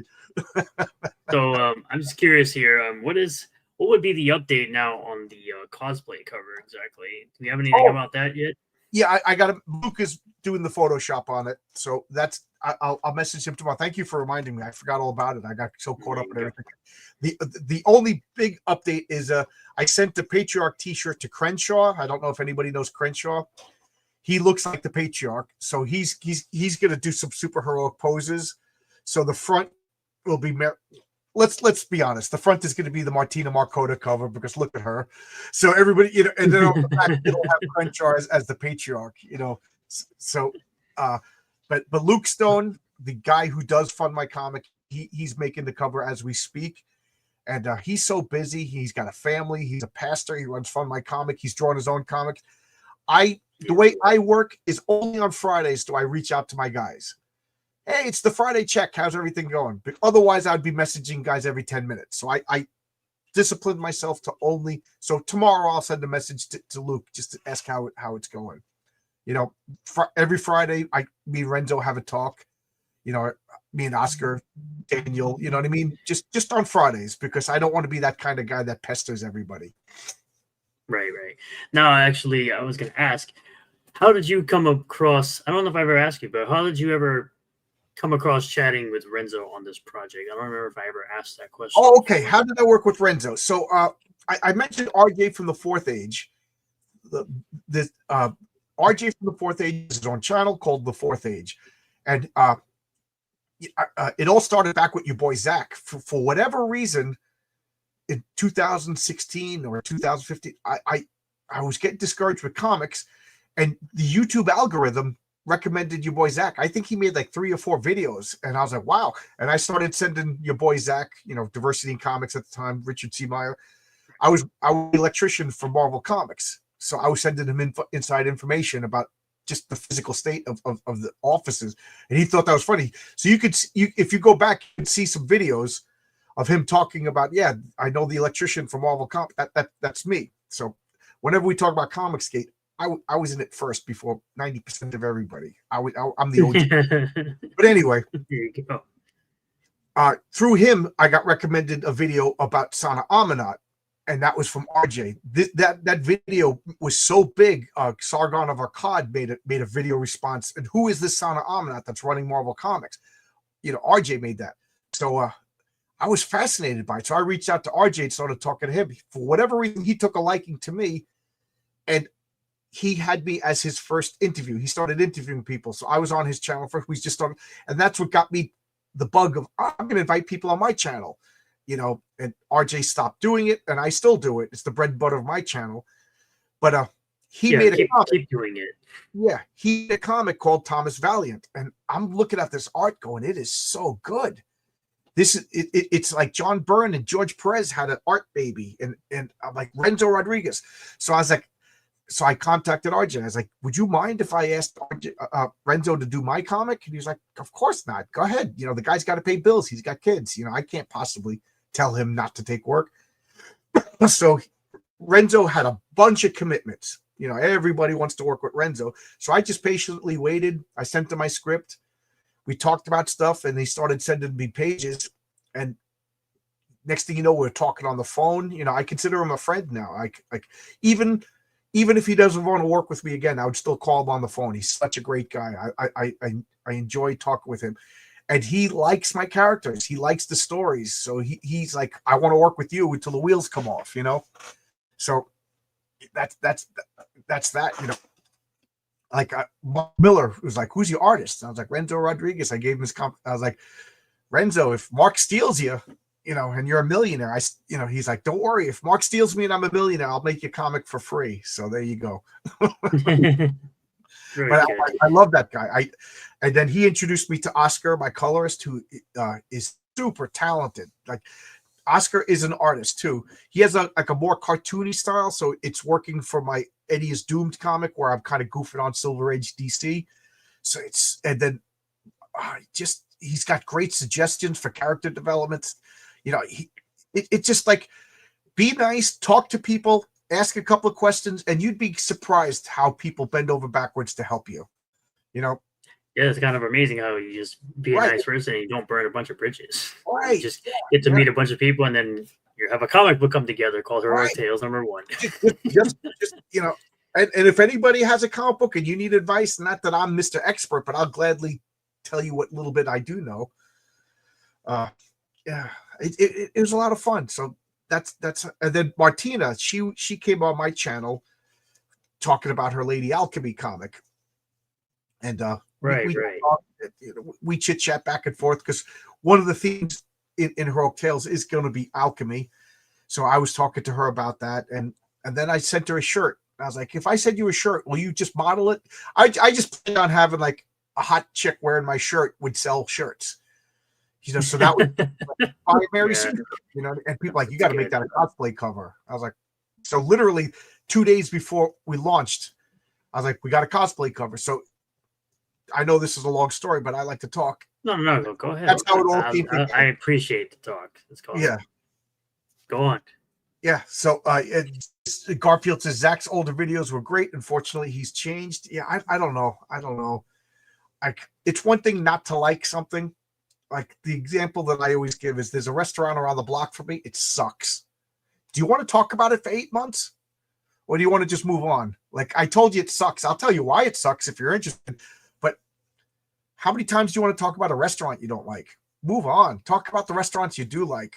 So that caused me a bit of trouble with a couple of people. Exactly. Yeah.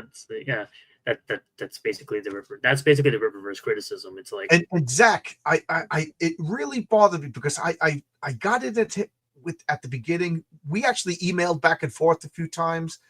I got those comics, but I would forgive everything about him being a weirdo if his comics were good. Like the Jawbreakers are terrible. You heard it here first. I kept buying them because I wanted to like them, and I like. Don't get me wrong, liking somebody goes a long way. There's a couple of people, and I'm not mentioning names, that I buy their books because I like them, and I see potential in their stories. They are getting better, And if you bought my book and you don't like it, whatever. That's your choice. That's fine too. But you know what I mean? Like being a nice guy, being a likable guy, that's currency to me. And so I gave Zach years of like, okay, it's gonna get better. It's gonna get better. It's gonna get better. And that last book was an unreadable mess. Like my review of the last Jawbreakers book was reading it and not reading it amounted to the same thing. Oh no. Master Hobo says, as a former owner of some Jawbreakers books, he agrees with you. Well, I still have them. You saw my comic book room. It's the black hole. Comic book store and never leave. I've never sold a comic. DC Miller in the chat, what's up? He says the cosplay version was the one I ordered. Oh, cool. DC is a guy that's working with me too. Hell yeah. Welcome in. He did some fan art, and I was like, oh my God.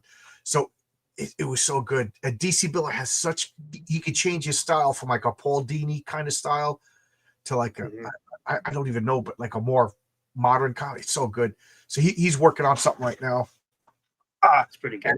And I want to, if Eddie is Doomed does well, I want to do a follow-up of like goofy silver-aged, the superheroes in Eddie is Doomed. I'd like to do goofy silver-aged comics with them. And DC Miller, I already know he's got to be drawing Bikini Girl. That's awesome. The Master Hobo says, so how about the creators duke it out? Hashtag Chuck Dixon versus John Booyah. Hashtag Clobbering Times. I would love to get Chuck Dixon on its Clobbering Time just because it would be like an authority. You know what I mean? It would be cool. But Chuck Dixon has been on my channel a couple of times. Oh, and it's funny because I do it for an hour. But I think we talked for 2 hours last time. Like we were wiping our eyes laughing. He called me his buddy. So he sends me mail and it says, to my buddy John's Longbox. If you listen to his show every Wednesday, he does Ask Chuck Dixon. I try to send him a question, and if you do the twin spin, he does this thing. It's a picture of me. It's just funny. That's my face floating around. Twin spin. I love that guy. Very good. Has been. Guy's got a #1 freaking movie came out 3 weeks ago. Right. Exactly. I talked about that in my latest video too. Yeah. That he outdid Snow White in the box office in his first weekend. I did talk about that. Judo Joe Black says, do you remember Legion the series? Did you like that show? I thought Aubrey Plaza was smoking in that. Yeah. Aubrey Plaza is a sexy. There's just no. This is gonna sound weird. But the words sexy, beautiful, gorgeous, pretty, they all have different connotations, although they all mean the same thing. True. I wouldn't consider Aubrey Plaza pretty. I wouldn't consider her beautiful. She's not gorgeous, but she is sexy. So yeah, like Sydney Sweeney is gorgeous. I'm trying to think. Ann Perkins from Parks and Recreations. Now that you got me thinking, she's pretty. You know what I mean? I'm trying to think who would be beautiful. Like Linda Carter was beautiful. They all have different kind of, but Audrey Plaza is sexy. There you go. I hope that answers your questions, Yeah. What's up, Straw Hat Guy? He says, as someone who's still waiting for Jawbreaker's books, I can't say either way. We're still. Is there another one on the way? So I'll get another one. Maybe it's good. I hope it's good. Why would I want it to be bad? I want all comics. I want ITOM to be great. Your motto is you want all comics to be good. Yeah. You know, I want Godlike to be good. I'm rooting for every comic to be good because a bad comic doesn't help anybody. You know. So even if I don't like you, I want your comic to be good. You know, the Rising Tide quotes all votes. You know what I mean? Like, because think of it as me, as a guy who's a small comic book creator. You back Phil Moskowitz's comic book. You spend $35. You wait 6 months. You get the comic and it sucks. You're going to be burnt, and you're not going to buy my comic maybe because it left a sour taste in your mouth. These crowdfunded comics, you know what I mean? So even if I don't like Phil Moskowitz, I want Phil Moskowitz's comics to be good because it helps me in the long run. Now, oh wow, that was a good comic. Oh, what else could I get? You know, that's exactly the kind of idea I had about EVS in my video today that I put out. I said I basically said that he's a cancer in the crowdfunding space, and the way he's handling stuff screws it up for everybody else. I even said something to that accord in my videos today. I've had people that told me, "Man, I like you. Your book looks good, but I'm burned by crowdfunding." Yeah. Now, how can you say? How can that be my fault when that was my first book? You know what I mean? And I don't blame them. And I said, dude, I totally understand that. I said, but you know, if you want, you know, when issue 2 comes out, you could get issue 1, and you know you're going to get it. And he said, that's a good point. So I'm hoping for issue 2 to get a couple of people that they wanted to prove that I could actually deliver a book on time. Right. It's why I always stress it if I ever like promote your book, which I enjoy promoting your book. I always say, you will get a book. If you buy this book, you will get a book. You'll get it. You'll get it in a timely manner. You'll actually get this book, and it's a very good book. Thank you. Very good. The story that I always tell is you know, when a little inside baseball. So when you go to Fund My Comic or Kickstarter, Indiegogo, you got to set up an account with Stripe. It's like an online banking service. So you pay. That money goes to Stripe. It takes a couple of days before I can withdraw it. I turned off all withdrawals, so that money sat in Stripe. I break my neck. I'm out of work for 4 months. I'm on disability, which you know is not a lot of money. No, it's terrible. And I'm like looking at a couple of grand in a Stripe account because I got to pay my mortgage. And I was like, I can't touch that money. I can't touch that money. Like, as bad as things got, I couldn't touch that money. You know, by hook or by crook, I paid my mortgage, you know, a couple of months late at one point. But I didn't touch that Stripe money because that wasn't my money. That's not my money until the last person gets their book, and then nobody complains. You know, I saw other creators, and I'm not going to mention names. They raised $35,000 for a comic book, and they're like, my comic is $32,000, and he's holding up an Xbox in a store. And I'm like, I'm not saying you're doing anything wrong, but it looks like you're doing something wrong. And when things look wrong, they are wrong.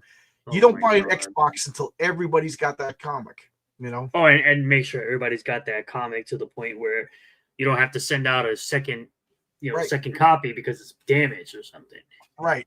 So, you know, so that money that's sitting in that account is coming out now because that's what I'm using to pay Renzo. That's what I'm using to pay guys who designed the backs of my cards. You know, that's going to be for printing the comic and then shipping the comic. That's what it's for. So this money that's going into my account is for the next issue. You know what I mean? So that, you know, so that's because I can't afford to do the couple of grand every issue. And I'm sorry, I'm reading it like it's my channel. No, you can read it because it's just so you know. I have a couple of campaigns. I'm pretty forgiving too. I'm pretty forgiving. I understand the nature of the beast, and a couple of guys will late, and it didn't bother me. But there comes to be I don't even care if you're years late, but if you're just a loudmouth attacking other people and you're late, like if you notice, I don't criticize other people. Here I am criticizing people, so I guess I am. But I try not to be a drama guy because I got to have all my ducks in order. You know what I mean? I can't criticize your art unless I'm an impeccable artist. I can't criticize your wife unless I got Sydney Sweeney's hanging on my arm over here. You know what I mean? Like, so, if you live in glass houses, don't throw stones. So because I'm sure somebody, I was a bad boy in my youth. You could go on the internet and find some police records of me, you know what I mean? And then make me look like a bad person. So I don't want to start fights with people because I'm not an angel myself. But if you're late, I forgive you, but behave until you got all your T's crossed and your I's dotted. Now, some of the campaigns he's referring to, of course, are two from EVS. I am waiting for Rainbow the Brew and Cyberfrog 3. I'm also waiting for Wonder Island from Liam Gray. So those are the campaigns that I'm waiting years for. Well, just to give you an idea of what this actually means. I back everything. I back Rainbow the Brew at the $200 tier. What am I gonna do? Ask for a refund? If I ask for a refund, I'm gonna have a puppet show about me. You know what I mean? Telling people not to buy my book. Oh no! So I don't want to be made fun of. Who wants to be made fun of? You know what I mean? I've already had a couple of puppet shows, and I personally don't give a shit. I had two trash casts about me, and my friends were like, "Hey, you made the big time." So there you go. Like, yeah, a guy who's not doing jack shit is making fun of you. Whoa. What an existence, you just point and laugh at the guy because it's like, what is he actually doing? He's just talking to a bunch of people in chat, criticizing somebody else while again being years late behind on books that had an idea even more years before that. So DC Miller's ears must have been burning because he just sent me what he's working on right now. And I'm like trying to concentrate on you, but I'm looking at this beautiful piece of work that he just sent me. DC, if you still in the chat, this is awesome. I can't wait to spoil it and show everybody. Good. Show it on your channel first. Yeah. So Master Hubble says, John got some strong self-control right there in reference to you having the money in your Stripe account when you were on disability. Right. Well, could you imagine? I would be done. If I spent that money on my mortgage and then the comic's gonna be late. Nobody would ever back issue number 2, So I obviously I didn't plan on getting into a car accident. I had to buy a new car. I mean, my car was paid off and it was a beautiful car, and now I got to buy I'm paying for a new car. I'm finally replacing the money that I spent on my savings, and then I pulled money out of my 401k, and then I just get hit with a tax bill. And I'm not complaining. So you guys, of course not. No. I'm just saying all of that, and I still didn't touch the Heroic Tales money because that's not my money. That's your money, and I got to respect that. So that right there, ladies and gentlemen, people that are watching, that's called integrity. That's called having principles and having integrity in your character. That's what you got to do. That's what you got to do. You got to have a little bit of willpower. I didn't gamble it. I didn't, whatever. I didn't drink it. Yeah, I would rather have comic book fight. Yeah. For those of you who don't know what Master Hobo's talking about, every Friday night at 8:30, I have what's called It's Clobbering Time, where the premise is let's pretend that we're kids back in the comic book store. Spider-Man could beat up Wolverine. No, he couldn't. You're a jerk. Batman could beat up anybody. That's what we do every Friday night. It's an open invite. Anybody's invited. Renowned, you're invited. Everybody in the chat's invited. I put the link in and I pin it, and then everyone's and you can come in and talk about It's Clobbering Time. So this week we're going to do the Patriarch versus Six Gun Gorilla. So because Brian Christow, who does Six Gun Gorilla, which is an excellent comic. Oh my God. I hope to make a comic as good as Six Gun Gorilla someday. It is so good. It's got everything. It'll give you the feelings, it's adventure. It's so good. So I just think it would be fun. And I think it would be fun because the two creators of the characters are going to duke it out, So let's see how that goes. I'll go ahead and put the link in the chat for the man's channel. Please go subscribe and go hang out there and then tomorrow. at 7 o'clock, I'm going to do art with Oscar. So that's Oscar Carreno, who color comics, and he's going to be the artist on Eddie is Doomed. He gives art lessons. It's just so interesting. I can't draw to save my life, but it's so cool to see that. TMZ famous. Who said that? Straw Hat Guy. Cool. Oh, Straw Hat Guy. Yeah, in reference to you being famous from a guy basically being a huge tabloid. You know. So, and DC Miller gives a thumbs up. And then Master Hobo says, see, John follows Kurt Angle's 3 I's: intensity, integrity, and intelligence. Oh, okay, cool. Yeah. There you go. I don't know wrestling, guys. Well, that's the whole thing. Like, I'm appreciating this. So you're now getting more lore on why people will call you the Kurt Angle of comics. So you have the 3 I's there, and then you have the fact that you finished a comic with a broken neck, similar to how Kurt Angle won a gold medal with a broken neck. If anybody could draw like a cartoony guy in a neck brace, make it up for a T-shirt, that would be awesome. Well, there you go. He's telling you guys he'll give you a commission for that right there. There you go. Oh, any artists that are watching, probably DC Miller could probably do it. Honestly, DC Miller is he. Quick, there you go. There's the art he just sent me. Oh. Beyond, you actually got me in the feels right here. It's actually got me emotional. I wear my emotions on my sleeve. I watch a sad movie, I'm crying. Of course. Guy pisses me off on the subway, I'm throwing fists. You know what I mean? So Beyond, your super chat actually got me emotional. Thank you. I appreciate it. Oh, okay. Buy Like 9 with a $10 says, when Stan Lee died, I almost gave up on comics, but Eric July and John Bua and Chuck Dixon gave me a new reason to love comics again. That's awesome. Thank you. I mean, Stan Lee is one of the people that is a hero in my life. I got a couple of people that I like. Stan Lee, Andy Kaufman, Lenny Bruce. Like, these are people that Pat Smith, the old punker. These people are like seminal influences in my life. So for you to put me with Stan Lee, of course, Jack Kirby and everything, but oh man, thank you. I'm like fighting, turning into an emotional wuss right now. Go ahead, man. Brian Christow is a cool dude. Yeah, I met him at the cigar party. Thank you again, Bionic, for the $10. I appreciate you, my friend. Brian Christow is a cool dude. Eric July has given 6 Gun Gorilla a shout out in some past streams. Never checked it out. Maybe I should. Yeah, I met Brian. He's a big dude. He's a freaking big dude. I didn't realize, until you met him. I'm like, how you doing, Brian? Cool guy. we met at a party. It's so cool to meet these people in person. I met Graham Nolan. He comes up, he's like, hey, John. Like, he knew who I was, and he's shaking my hand. What a freaking gentleman. He's got a cigar. He's got his snifter of brandy in one hand. They were all so cool. Yeah, I met Graham Nolan at Tampa Bay, I believe, 2 years ago. So yeah, I've met Shane. I've met Irene. I've met Vaughn. I've met Graham. I've even met Mandy Summers. Mandy was on my channel. She's always been good. Shane has been nice to me. I'm not gonna. I just have a policy of not saying bad about people that've been on my channel. Unless you're Fabian Nicietta, then I'll talk bad about you. He deserved it. He was kind of insulting. He told me to shove a comic up my ass. I said, no thanks, Fabian. I'm not like you. Kurt Angle was an actual collegiate wrestler and an Olympic gold medalist in '96. Then he joined the WWF. You know what's funny? I want to write a Mexican luchador comic, and I know nothing about Mexican luchadors or wrestling, but I just have a story that I'd like to tell.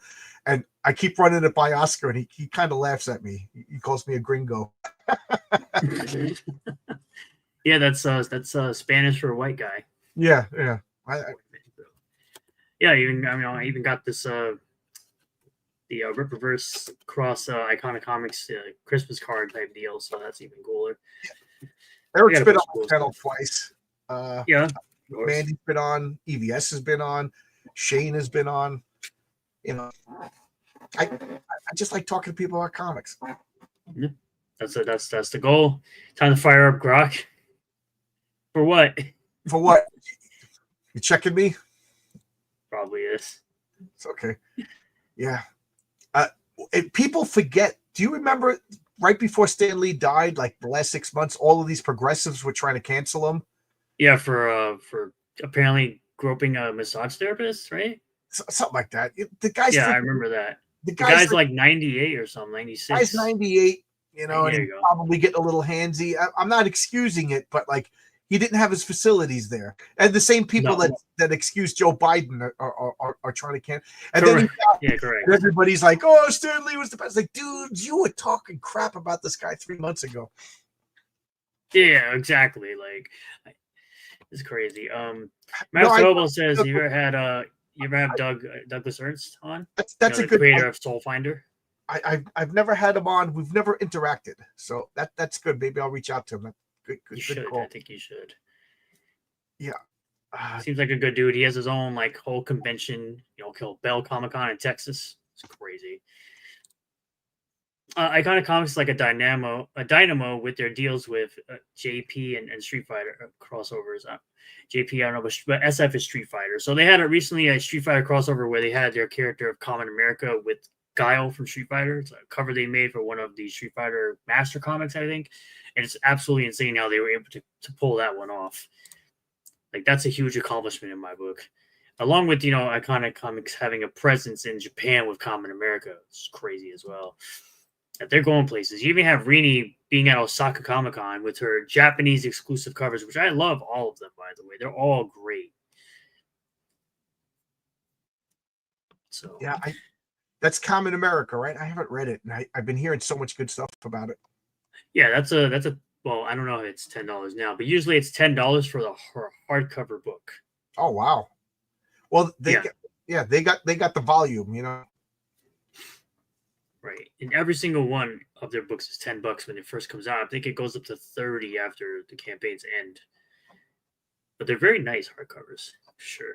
And I enjoy the hardcovers. That's why I bought the Ripperverse Trinity Volume 1 hardcover, because I prefer the hardcovers. They're easy to put on shelves instead of having bookends. You just stick it on a bookshelf and you're good to go. But so let's discuss the covers here. So yes, as we explained to Won Jing Chung earlier, if you get Heroic Tales, you can get it digitally for $6. You can get 1 and 2 as well for $10 if you prefer to get it digital, because I know that Won Jing Chung does not live in the US, which is why he asked if you had digital. So it cost him a lot to ship if he was to ship it internationally, which is why he asked.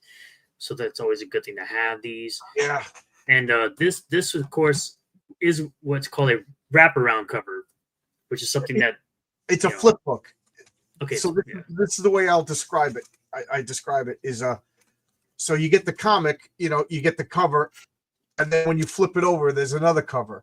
So half the comic is Mary Sue, the other half is the Patriarch. So you're getting 2 covers. So I know I'm leaving money on the table, not putting 4 editions, but I kind of felt wrong charging people $10 just for a cover.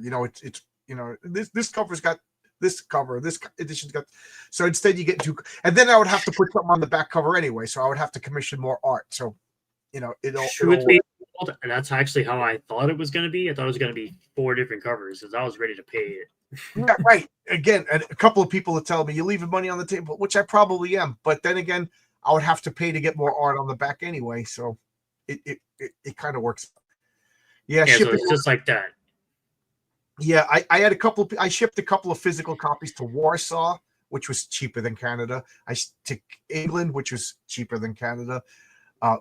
Australia, which was more expensive than Canada. That makes sense. But I didn't want to do a digital comic because I'm an old fart and I like physical comics. But I realized I had a couple of guys in Ireland like, I'm not spending $40 for a $10 comic, and I was like, yeah, absolutely right. So I got dragged kicking and screaming into the modern age, and I give you guys digital comics. I'm not worried about pirating. I'm too small, And these are add-ons. So once you buy the regular comic, you can pick up add-ons. And the reason why you have to do it that way is because the shipping is figured out that you already bought something.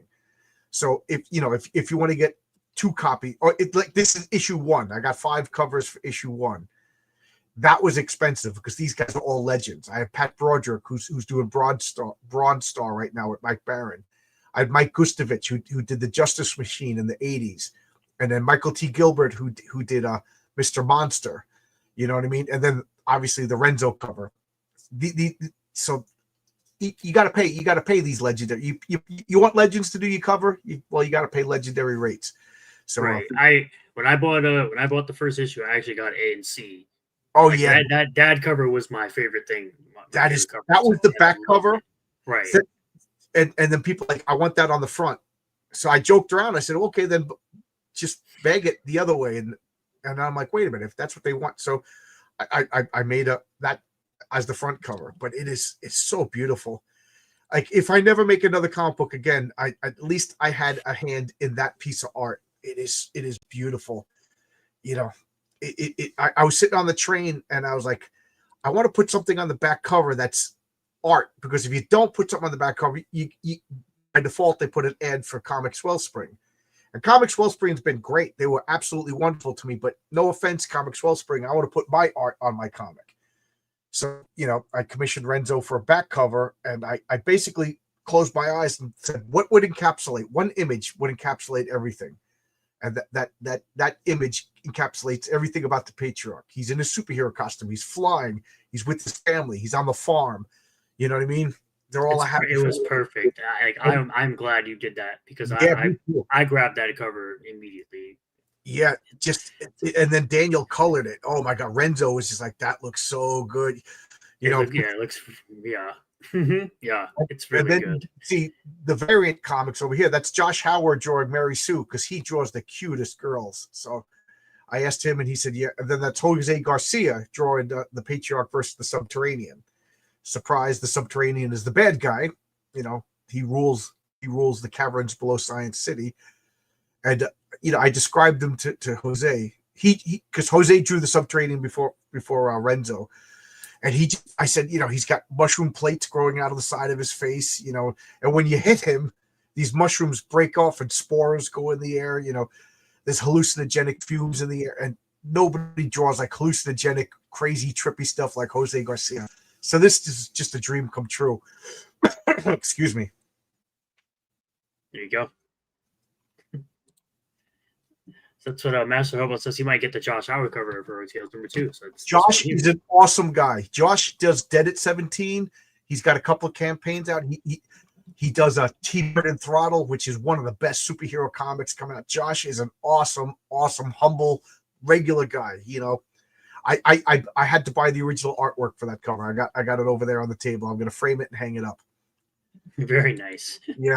And Garfield's Bizarre Adventure says 2 hours have already gone by. Time flies when you're talking about things you like. Yep. Yeah. That's how it goes. I mean, I didn't get the cosplay cover. I did get this. I did get A and I did get B. So there's a bundle, for $20 plus shipping. Yeah. Right here. Unfortunately, I couldn't give you a discount because I'm getting by the seat of my pants as it is. You know what I mean? $10. This guy's with a 40-page comic book that's charging you $35. No, you're good. I told you. Basically, you're gonna get back $30. You're gonna get back $30 for this right here. I was like, I'm getting it all. Right. There's a couple of guys who I want to get that shirt though. I see their comics. I'm like, how does this guy charge $35 for this? And worse, how are people paying for it? It's $35 plus shipping. Right. Yeah. So, but mine's $10 and I can't do nothing about the shipping. Let's be real.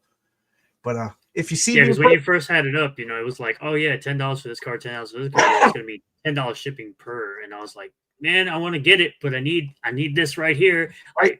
I messaged John right away. I was like, John, can you put this tier up so I could buy it?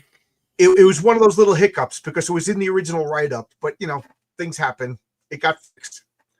So, and similar to how he contacts Josh Stone and then it's immediately done. That's exactly how it happened with John. I hit him up immediately. He like 2 minutes. He's like, up, ready to go. I was like, all right, cool, buying it. Yeah. I'm trying to keep the campaign simple. Like the stretch goals are just gonna be cards, but I still have pint glasses from the first campaign. I got tea. Like these coins. I don't know, but it's probably not the smartest idea, but I just love these coins. it's from Norse Foundry in Norway, so I have to put in the order like super early. So let me zoom in on you so they can so see one it. side says Heroic Tales, and then the other side, I'm having trouble. Like it's got the Mary Sue symbol. This one has the Patriarch symbol. I'm working on the Raven symbol coin, things like that. Hey, I mean, if you think about it, you got 6 people. Oh, sorry, go ahead. Yeah, I was gonna say I got these challenge coins. Graham Nolan told me where he gets them made. These are expensive, so I only ordered like 12 of them, and I sold 4 already. So if you want these, get them while they're getting good. They're big, heavy-duty challenge coins. Yeah, I like the little coins too. I made these coins because it was taking so long that I was afraid that they weren't going to show up. This is what this coin showed up the day I launched the comic. That's why I updated with a picture of the coin, and that's what I thought crashed my campaign. This little coin cost me like a nervous breakdown, but they're the size of a quarter. Very good. They're $5 each, but like I said, I'm getting them shipped from Norway. I just thinking of this tariff stuff. I don't know how much they're going to cost with the next campaign. No, I believe everything is paused for 90 days. So okay, except for China. So it's one of my proofreaders just got back to me. He said, I read Mary Stu, very nice. Issue 2 is so much better than issue 1 just based on this story alone.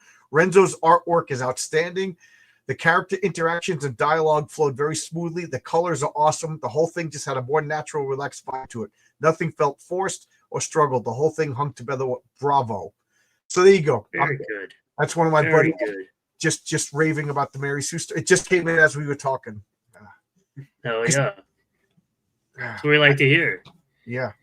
So, I mean, I was gonna say, well, it seems like the coins paid off. I mean, you got 6 backers here for the Mary Sue, and you got 3 for the Patriarch one. So that's I sold a bunch for the first campaign.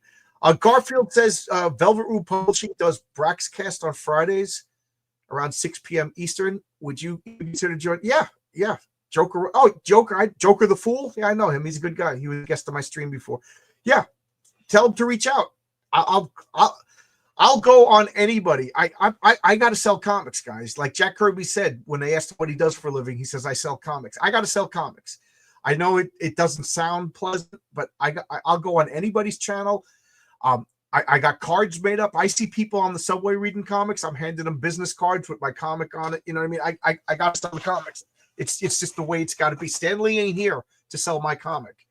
And the big wigs who say grab an oar, we all got to help each other. They ain't helping us little guys anymore, so we got to do it all ourselves. Nope. Absolutely not. No, that's the one that gets under your skin. So yeah, and also if you guys are interested in some original art from Renzo, get in on that. Get it. Yeah, while it's hot. I that first page of the Patriarch and his wife in bed together. I was like, Renzo, I want to buy that from you. So I bought that page. So this page I own.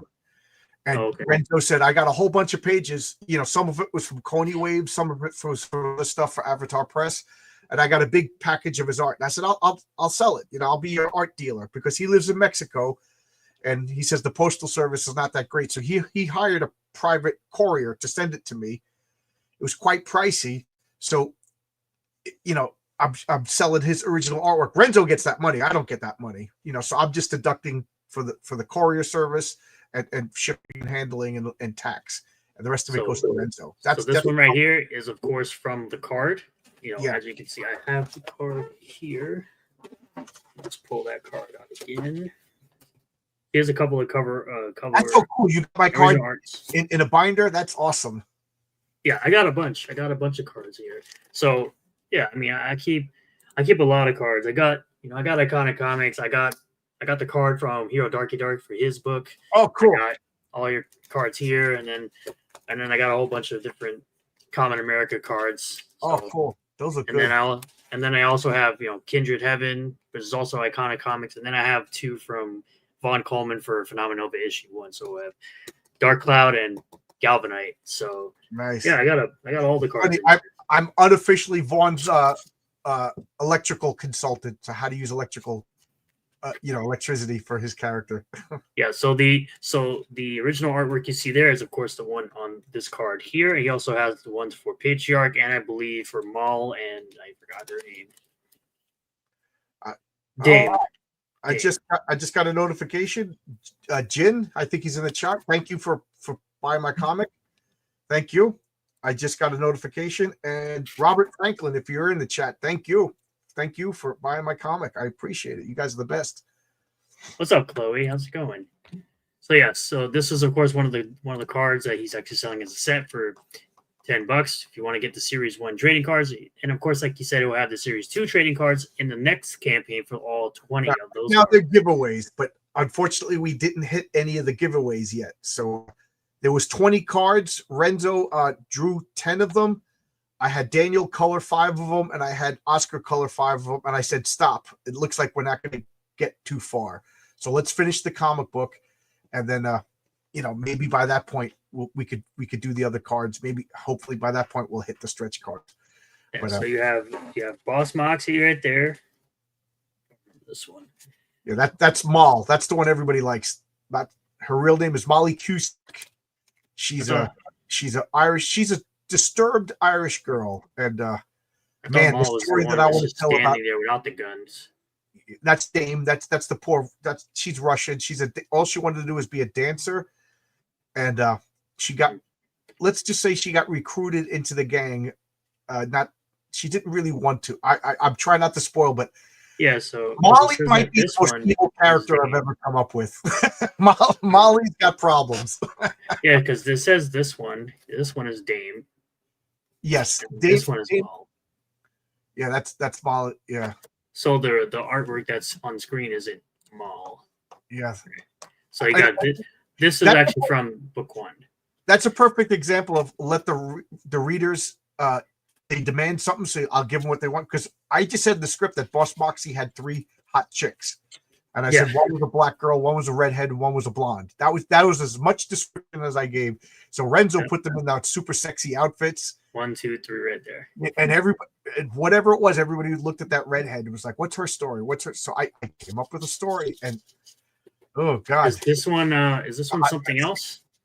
This I don't know where this is from, but Renzo worked for Avatar Press for a while, and I asked him where this was from, and he never answered me. But it is original, hand drawn, 11 by 17 artwork.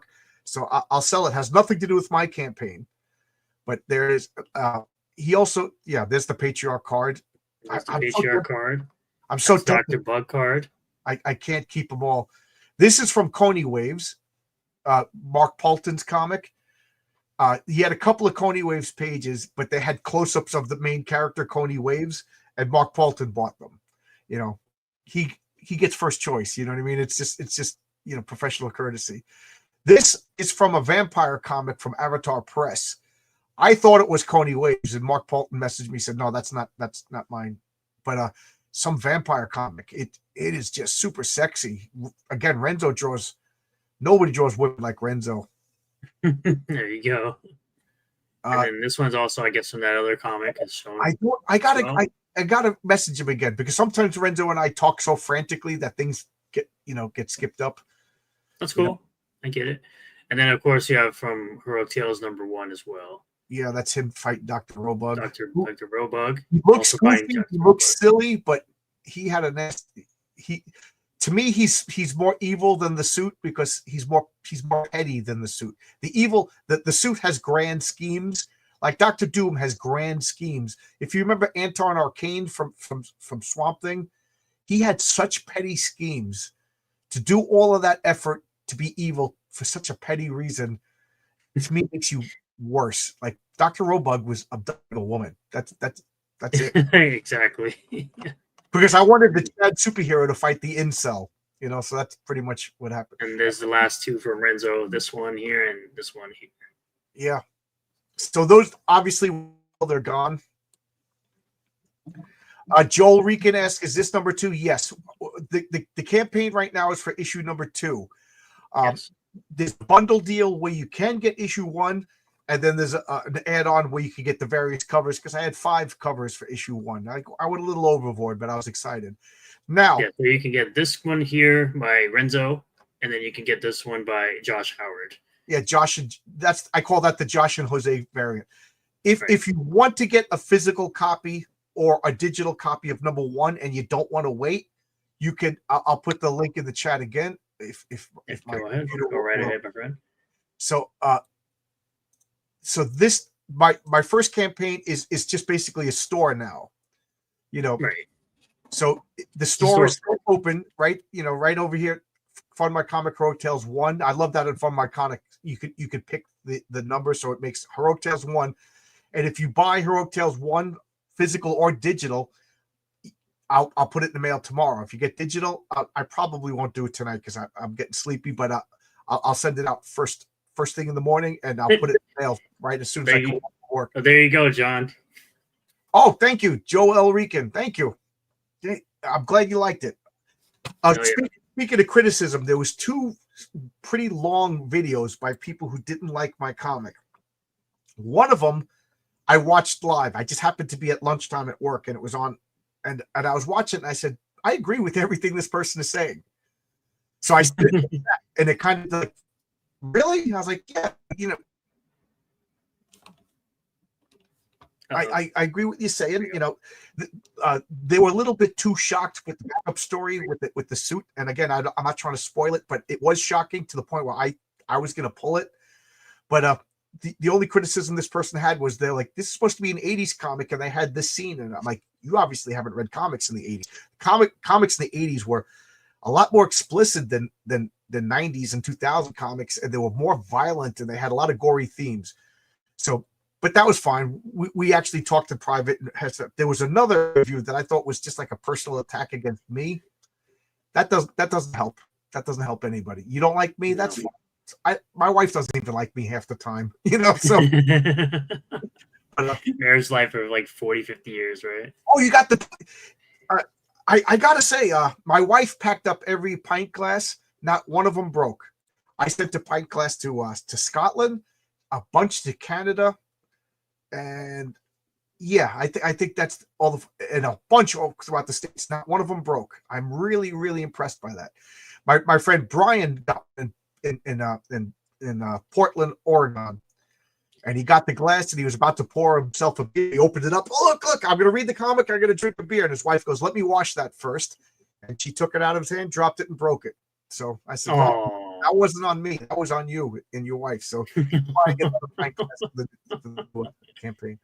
But yes, he got the cup. He got number 1. By the way, the campaign for Heroic Tales number 2 is, as usual, pinned to the top of the chat. So if you want to back the book, it is right up there over on fundmycomic.com. And if you want issue number 1 and issue number 2, you know, use the current campaign, but the comics will be shipped out in one bundle when the campaign is live. So that way we can save on shipping. Right over here. Yep. You got it. Number 1 now, use the Heroic Tales 1, and I'll ship it out in the morning. And you'll still get the cards. You'll still get 4 cards because that's what it says, and I got to honor that. Now I just noticed, do you have one of these but with the other cover, or is it just this one? That's issue 1 and issue bundle. Right. Do you have it with the other issue number 2? See, cover? Now that was if anybody backs that, I'm gonna make an update for this. If anybody wants a different cover, I'm gonna make an update. Just tell me, and I'll give you the cover you want. I want you to be happy. If you scroll down, what you can do is you could buy issue number 2. Go up a little bit. You could buy issue number 2. And, nope, you keep passing it. Go down. I'm sorry. It's okay. Go this down one more. This one. One more. This one. There you go. The add-on. So if you want to make it absolutely crystal clear, back Heroic Tales 2, then go to this add-on and pick whatever cover you want. Because this is calculated that you already bought something, so the shipping is you know, reduced.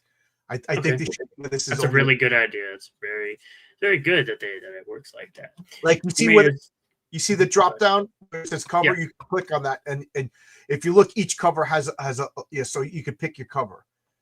Perfect. So, yeah. I mean, Hell my, yeah. my wife loves that. Mark Miller bought the Michael T. Gilbert cover because he's a, you know, that I love Right. that cover. But, that didn't sell the best because it's old school and everybody wants new school stuff. But I love that cover. I got that hanging up in my comic book room. Hell yeah. Watchmen was pretty intense. Yeah, I love Watchmen. All right, let me just quickly get the super chat here. Oh, $10 from no, it's all good. $10 from Kenneth C. Bridgewater. Thank you, my friend. Says, great job, Renown Zero. Thanks for supporting the indie comic space. Oh, of course, the indie comic space is absolutely awesome. I actually just got my email that Super Plumber Sisters 3 from Tyler Carpenter is being shipped to me. So I'm gonna wait to get that. You do more for the comics than the bastards that tease, cry, and lie about being creators. I should be an indie promoter marketer. Well, usually on Wednesdays, if you know, obviously I typically do video game streams on Wednesdays. We're actually doing this stream today on Thursday. But what I typically will do is I've invited multiple creators to promote their work. I've had John on. This is my second time having John on to promote Heroic Tales #2. He's already been on before to promote Heroic Tales #1. We had a great interview and talk there about that. I've had on Hero Darky Dark, who's also a mod here. I've had on Mugen Lord twice, who did Variant Killers, Vampire Killers #1, Hero Darky Dark with Relentlessly Bully Hero #1 and 2. Well, we were promoting 2 at the time when that came up. And I've also had Vaughn Coleman. I've had Vaughn Coleman on twice for Phenomenal issue 1 and issue 2. So no, I wouldn't mind having other people outside of those 4 people who want to promote their indie comic. If they want to come on, they can always reach out to me on Twitter and we can set something up either on a Wednesday or a Thursday. That'd be perfectly fine. I would be more than happy to do that. And if anybody in the chat, you know, if you have a comic, even if you don't have a comic, I'll have fans on too. And you want to talk comics, you know, I don't want to talk drama. I want to talk comics. You know, every once in a while I'll have what I call pitch black. You could just come on my channel and I don't have any preview. Just pitch your comic. Why not? You know, if you send me something and it looks good, I'll have you on. We'll talk for an hour about comics. And then I have a lot of open streams. So anybody could just pop in and talk about, like when I talk about like the comics that I bought for the month, I just throw out the link and people can pop in. I just like talking about comics. Are hobos allowed on the channel? Yes. Master Hobo, I would like to tell you that I have a hobo story, a hobo superhero story that I would love to get to, probably around Heroic Tale 7 if I get to it. I used to be a hobo. I'm not even joking. When I was a school teacher, I was off all summer. And I just used to just travel around the country and sleep in national forests and stuff like that, you know. And people used to call me a hobo. So I with hobo called the hobo symbol. Like I have a hobo superhero with the hobo. They have glyphs and symbols. They're perfect symbols. So I'm not even joking. Hobos are. He says he feels seen. Yep. Yeah, I was a vagabond for a while. I used to live in my car, you know, live in the Amtrak. It was a lot of fun. Then, you know, then you meet your wife and she's not, she wants to go to hotels and stuff. Yes, I did have Mugen Lord on twice for Varion Killers, Vampire Killers #1, which actually is shipping my book out as well this week. So that's awesome. Hobo with superpowers, sign me up, says Judo Joe Black. Yeah. Gotta make a superhero version of Nanba from Yakuza. Yes. from Nanba, yes. If you're not familiar with obviously not familiar with video games as much, but Yakuza is a game where they had a character. It was the 7th entry in the game. They had a hobo by the name of Nanba who ended up being a hobo. He used to be a nurse. He used to work in hospitals. He was a nurse, and stuff happened, and now he had to become a hobo because he ran out of money. So obviously he had to live the hobo life and a whole community and everything. It's a really good story. It's a really very good story with that character.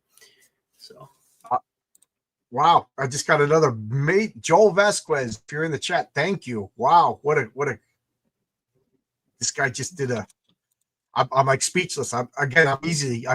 You got me emotional just by what you just bought. Thank you so much. Ooh-wee. Yeah.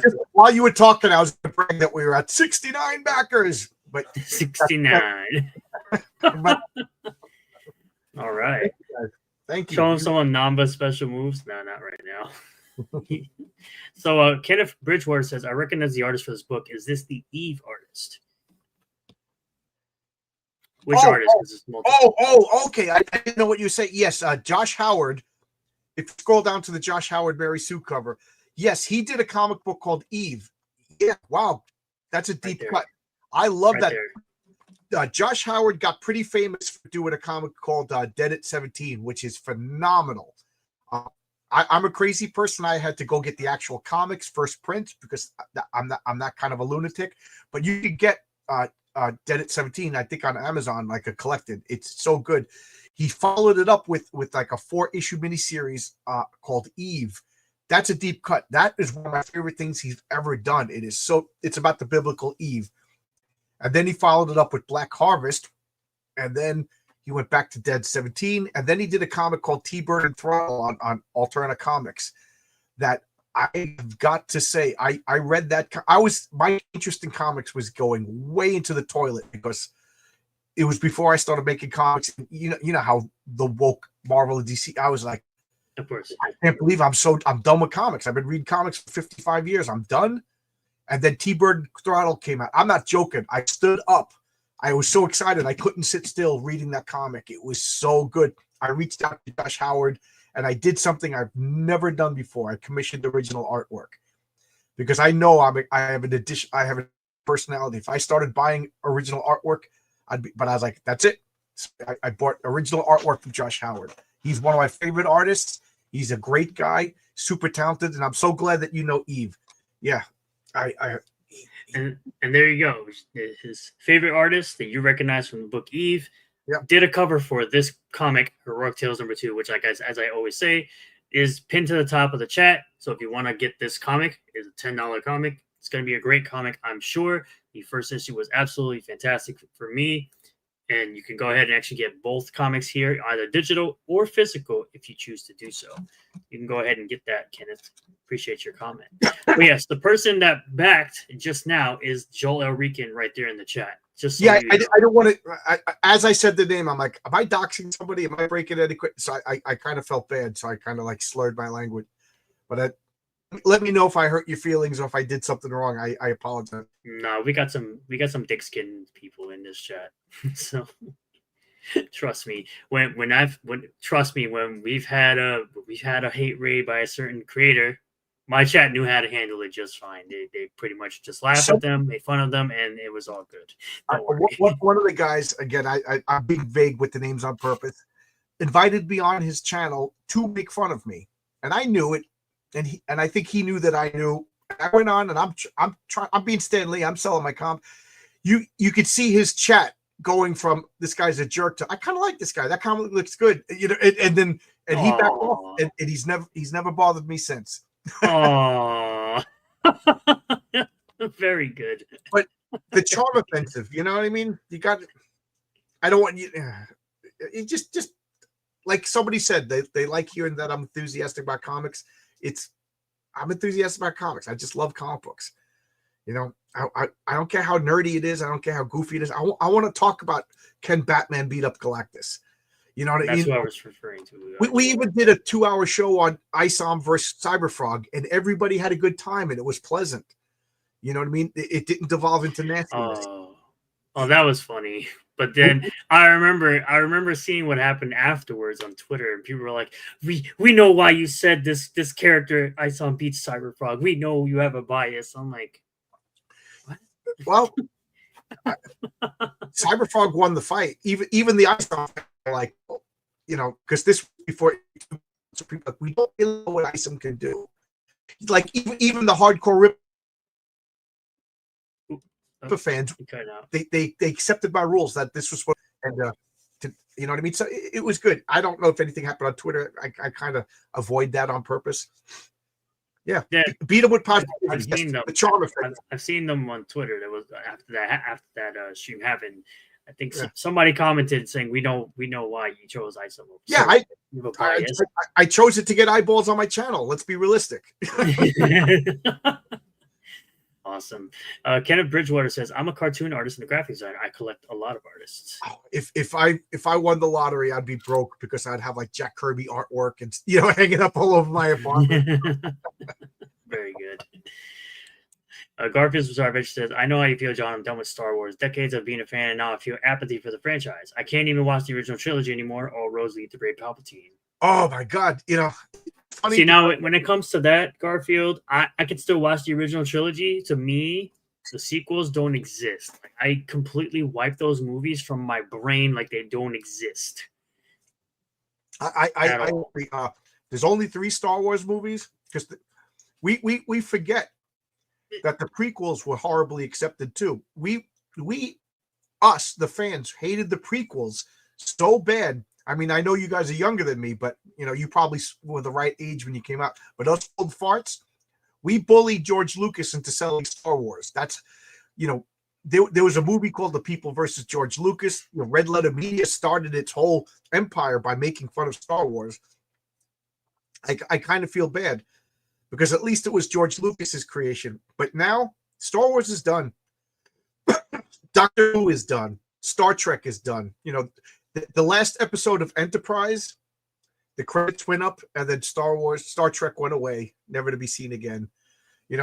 Marvel and DC are done. Dungeons and Dragons is done. They're trying to kill Warhammer right now. This is not a coincidence. They're doing this stuff on purpose.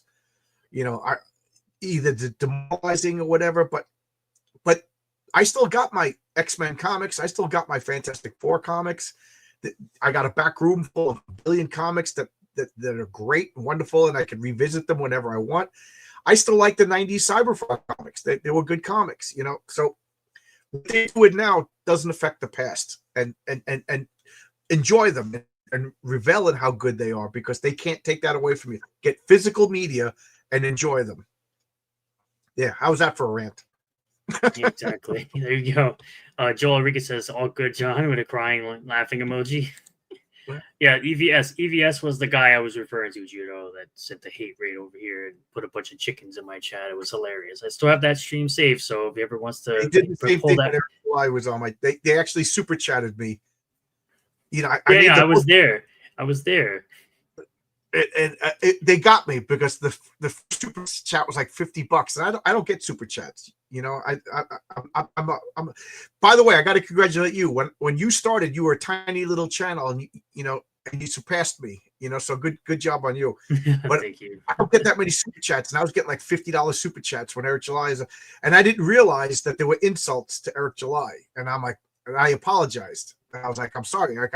I didn't invite you here to get. And he was so cool about it. He was like, monetize. You're making money. You're making money. So yep, that's the thing about it. Any channel he goes on, people just slither their way there, and they just pay money to. They just pay money to hate, and if to me, it's just stupid. I don't get it because I'm not the biggest fan of the Ripper books. I'm not going to insult the guy, and if you like them, that's great.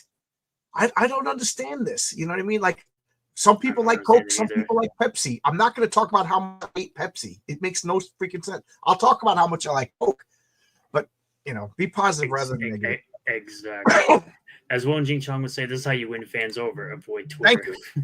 So Chloe says, on Isom versus Cyberfrog, I haven't read Cyberfrog, so by default, I gotta go with Isom. Cyberfrog would be cool if he were owned by someone who treats his career with integrity and respect, like John Booyah. That's great. I don't want to write anybody else's characters. I'm having too much fun with my own characters. Like, a couple of people asked me if I wanted to use like public domain characters. I don't want to. First off, I'm a continuity freak. I want everything to. I want all the T's crossed and I's dotted. Like, while you were talking, I was just sending DC Miller an update. He did something. I was like, you got to change this date because this date doesn't work. He's like, okay, you're crazy, but I get it.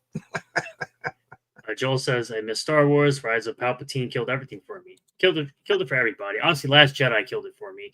The prequels were flawed, but at least George cared. Disney is just milking its corpse. The prequels look like masterpieces compared to the slop. Absolutely. I grew up watching the original trilogy on VHS.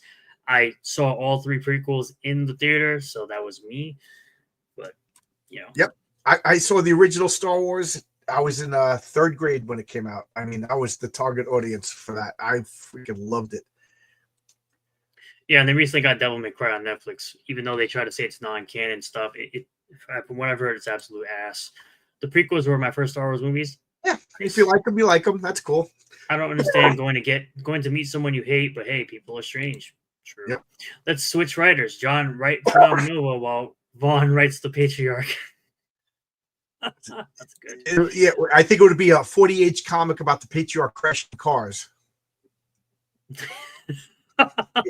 Very good. Very good. I actually have the VHS, the trilogy on VHS. I have the deluxe versions, the remastered audio. So that's always cool. Chloe says she's very new to comics. I started ISOM and kind of branched out from there to stuff like Keanu Reeves' Berserker. Great book. Something I appreciate is that you do so many things. You can do so many things with comics. Oh yeah, Chloe, you're absolutely right. I the story that I always tell is I was working in my pizzeria. How's that for a stereotype? A New Yorker was a part owner of a pizzeria, and Italian working in pizzeria. Terminator 2 came out, and I couldn't go with all my friends because I was working, and they all came back and they were talking about Terminator 2, and it sounded cool, and I just said, you know what? Sounds like this guy's the Absorbing Man, and Jack Kirby made up the Absorbing Man 25 years earlier. And that just became my thing. Show me something cool in the movie, and comics already did it 25 to 30 years later. Movies are 25 years later from comics. And I don't mean that in a mean way. I just mean it because comic books, it's a writer, it's an artist, and it's a pencil, and that's the budget. You know what I mean? That whatever the writer can imagine, that artist could draw. And you don't need special effects, you don't need CGI, which is why I get livid when I pick up a Marvel comic and Daredevil and Black Widow are sitting at Starbucks discussing their feelings. That's written by a person who doesn't understand comic books, because literally there was an issue of Daredevil 99, I think, was Daredevil and the Black Widow discussing their feelings, but they were jumping from building to building, and they took out a mugger. They could have that talk, but it's comic books. You don't have to sit in Starbucks. They could be fighting a band of ninjas while having this very important emotional discussion. That's what comic books are. You know what I mean? That's a Netflix show. We're going to have couple of scenes where they're sitting around in the kitchen eating a donut because it's cheap.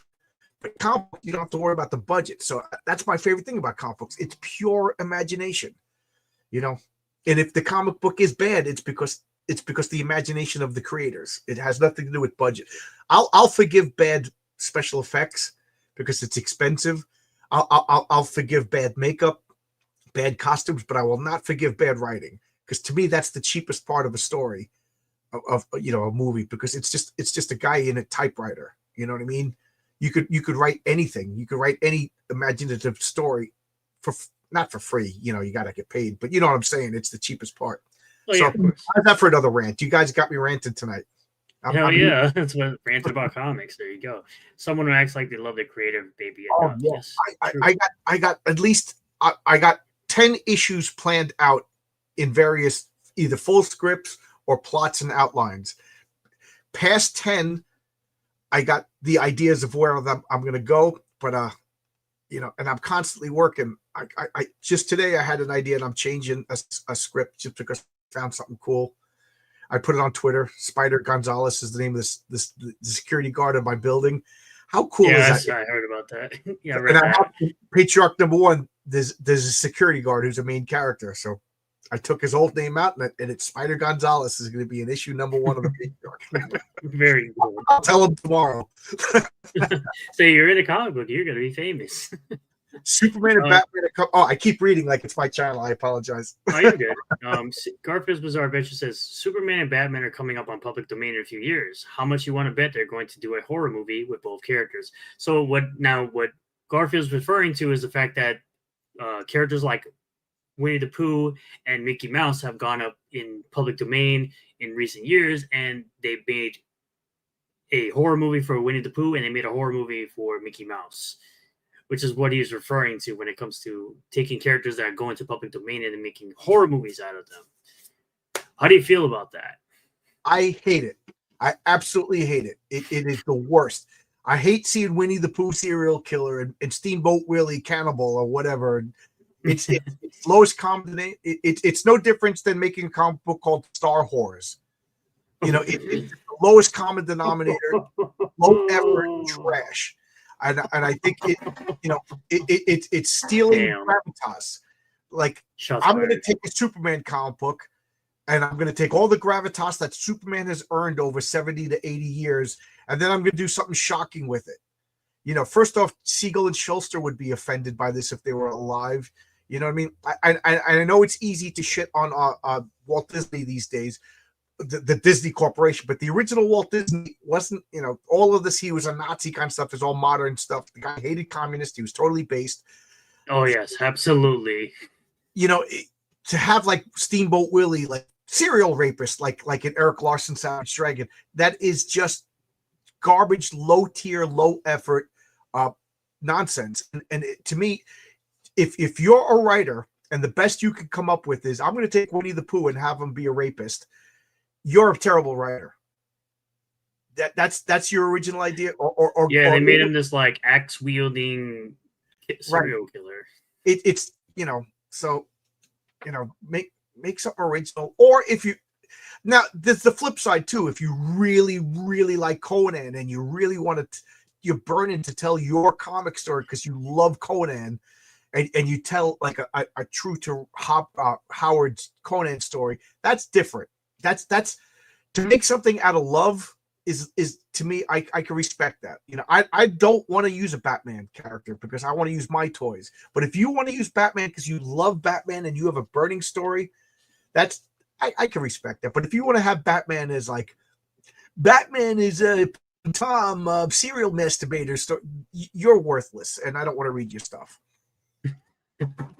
Very good, very good. So yeah, enjoy what you enjoy, says Chloe. And Master Hobo says, I do miss the days where Batman solved the murder mysteries. Yeah. I my favorite Batman, I always say that there's four Batmans. There's the original Golden Age Batman, which I love. Oh my God, those original Golden are so good. They're every dark, they're pulpy, they're scary, they're violent, they're so good. And then there's the Silver Age wacky Batman, like I got to go to Jupiter because my costume turned yellow. You know what I mean? Like that kind of stuff I could do without. Then there's my favorite Batman, which is like the Neil Adams, Jim Aparo detective Batman, where Batman's not going to just jump down and take out 40 guys with his fist fights, stuff like that. He's going to stealthily take them out one at a time and solve the mystery. I love that Batman. That's my favorite Batman. They haven't made a movie about that Batman. They always, and then we got the Grant Morrison Bat God, who's just could solve everything. He's got access to all the technology in the world. He could beat Wonder Woman, you know, because he's got this magic science device. That one's okay, but that's not my Batman is a, you know, he's beating up a bunch of muggers because they're stealing TVs in Gotham City, and he's sweating doing it. I like that Batman. Well, there you go. Master Hobo says he also heard they're making an evil Popeye movie. It's lazy and cheap, but somehow it makes money. That's because we're so used to these characters being so upbeat and cheerful, and then you flip it on its head, and it's like, well, what the fuck? I want to see what kind of crap this is going to be. Most people will probably go watch it because they want to see how bad it could be. They're making a movie called Popeye the Slayer Man. I don't want to see that.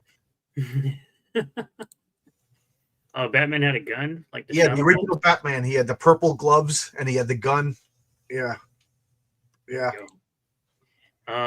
Chloe says, I'm not interested in a Batman is now a horror slasher story, but I do think a story about a random henchman trying to quote unquote survive Batman's tactics can be fun. Heroic Tales #3.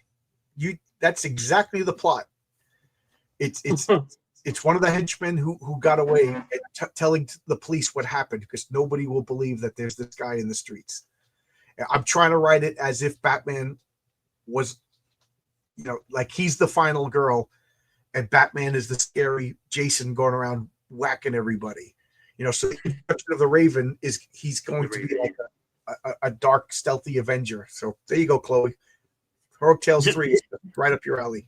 There you go. Oh, right now you can get Heroic Tales 2 as you wait. Yeah. The original creator of the Shadow hated Batman, called him the Shadow if he dressed like a clown. Yeah, I could see that. So lazy, I loved Robin Williams' adaptation, but I grew up on Popeye. I actually really liked that movie. I love that movie. I saw it in movies as a kid, and I must have watched it 1,000 times on cable. I love that Popeye movie. I sing those songs when I was a kindergarten teacher. I used to sing "I'm mean, I'm mean, I'm mean." You know what I mean? Till the kids would laugh. I love that movie. I still eat the chicken. Yep. Oh, the Chicken's Popeye's delicious. chicken. Oh, Popeye's chicken is awesome. Popeye chicken. Yeah. And I'm so disappointed. I went there and I didn't even get into a fist fight. Aw. Yeah, when they had the Popeye chicken sandwich. Yeah, I Chuck remember. Dixon wrote a story about a henchman running from Batman. Yeah, I have a Joker. I have a villain inspired by a Joker that the Raven is going to deal with, and I will tell you this: I hate the Joker. I hate Harley Quinn. So you can imagine how this story is going to go. Didn't you say you liked Punchline better? Or did you hate Punchline? I didn't read anything about Punchline, but I'm so disappointed because I had a female character named Punchline that I can never use now. Oh, damn. It's called the kick line. Anyway. To be fair, the original Batman comics did take a lot of inspiration from Zorro Right. and the Shadow. Just like Superman took inspiration from Doc Savage and Philip Wiley's Gladiator. You know, nothing exists in a vacuum. My character, the Patriarch, directly inspired by Superman. Mary Sue, believe it or not, is inspired by Ray Palpatine. You know, I want to make a Mary Sue, but actually make a Mary Sue that you like. Like you said earlier, Chloe, and largely new to comics, so I don't know what exactly is already made and what's not. Yeah, there's nothing. Yeah, you new got the encyclopedia literally right here in the in There's the nothing new under the sun, Chloe. It's just how could you do it? You know, how could you know? Let's be realistic. How many new superhero powers can you come up with? Okay, this guy shoots lightning instead of whatever. It's been done, but could you do a unique twist on it? That's really all I could say. Wow, we're up to 71 backers, guys. This is like the best audience. Thank you. Wait, what are we at? Oh, we at 70. We have more. Yeah. What did we get? Like 6 or 7 backers tonight? We are. I think you were at 66 when we started, I think so. Yeah. Thank you, guys. You guys are awesome. and now you're up to 71. So you got five backers since we started. Not only that, but you guys backed a lot. You guys got, you know. Yeah, I'm sure Joel put looked like Joel put down like $70. Something like that. Yeah. He probably got all the covers and this shirt probably.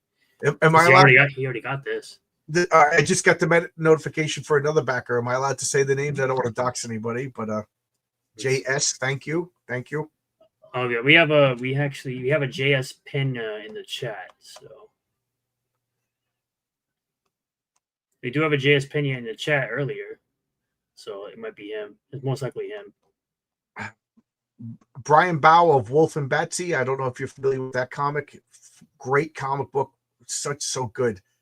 He just messaged me. He's one of the people that proofreads my comics, and he's just giving me all raves for Mary Sue's story. Yeah. Very good. Yeah, I'm like beaming right now. This made my night. My wife just came down and goes, "You know, it's midnight. You got to go to bed." I'm like, "I can't go to sleep." Brian Brown just said my comic was good. Yeah, so it's probably this guy here. So. Oh, okay. Thank you. It's probably that gentleman there. Welcome back, Jeremy Smith. Chloe says, in fact, some might remember this when Mike Barron went on Eric's show. I had to ask who Mike was because I wasn't familiar with what he made. Oh, okay. Mike is a legend. Mike is a I don't know what his first work was, but he became famous working on Marvel's The Punisher. But he created his first comic was Nexus. You can tell I'm starting to get sleepy.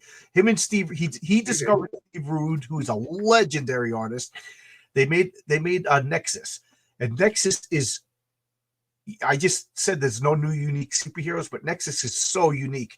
He's a spacefaring, ultimately powerful. Like he's you can't beat him. He'd beat Superman. That's how powerful he is. But he's just violent, and then you find out something about him that just makes him so compelling. I don't want to spoil the surprise in case anybody, and it's just so bizarre. And then from there he went to Marvel. He did The Punisher. He did another comic called Badger. Now he's doing Private American and Brian Star. He's a legend, and he's the nicest guy. He messaged. I wake up one day, I get a message on Twitter from Mike Baron. John, give me your phone number. I'm like, what? So I give Mike Baron he calls me and he's talking about my comic. Mike Baron.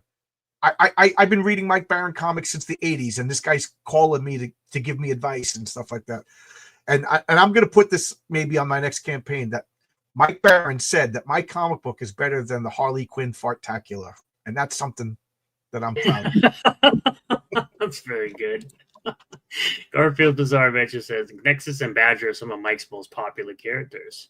Right. Yeah. How about Private American versus Horseman for Clobber in Time? See, I didn't read the Horseman yet. I got to read it.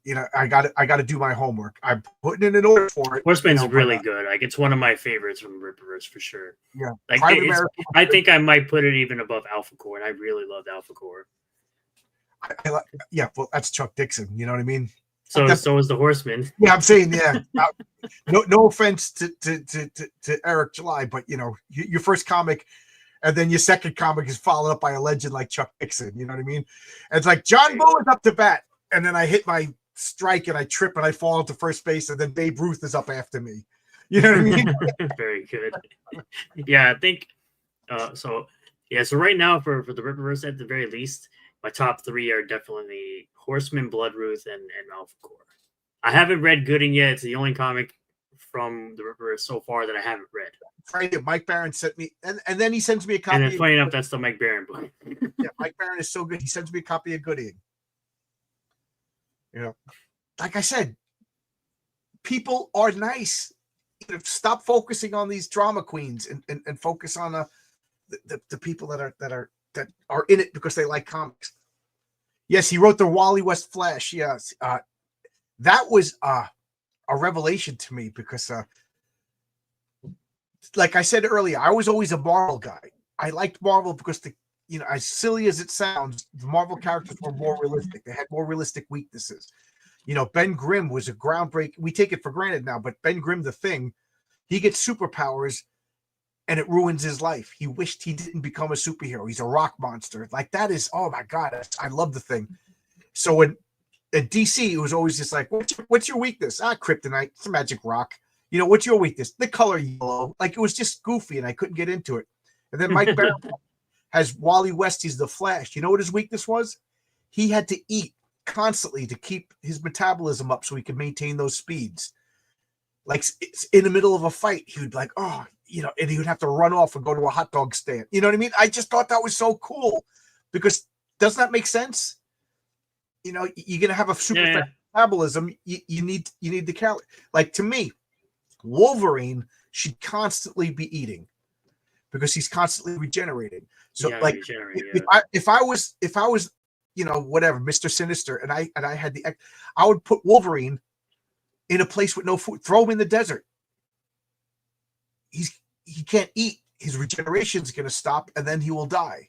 Or you throw him in the ocean. You know what I mean? He can't regenerate if he's underwater. He needs to, but he's just magic guy who just heals from anything. That he might as well be a Superman at this point. He's not. He's no longer a Marvel superhero. But anyway, I'm ranting again. You keep getting me ranting. Yeah, everybody loves your rants though, so keep it going. Yeah, Mike Baron's putting Sidney Sweeney as the Punisher using AI is very cool. Mike Baron is cool. Yeah, very good. Yeah.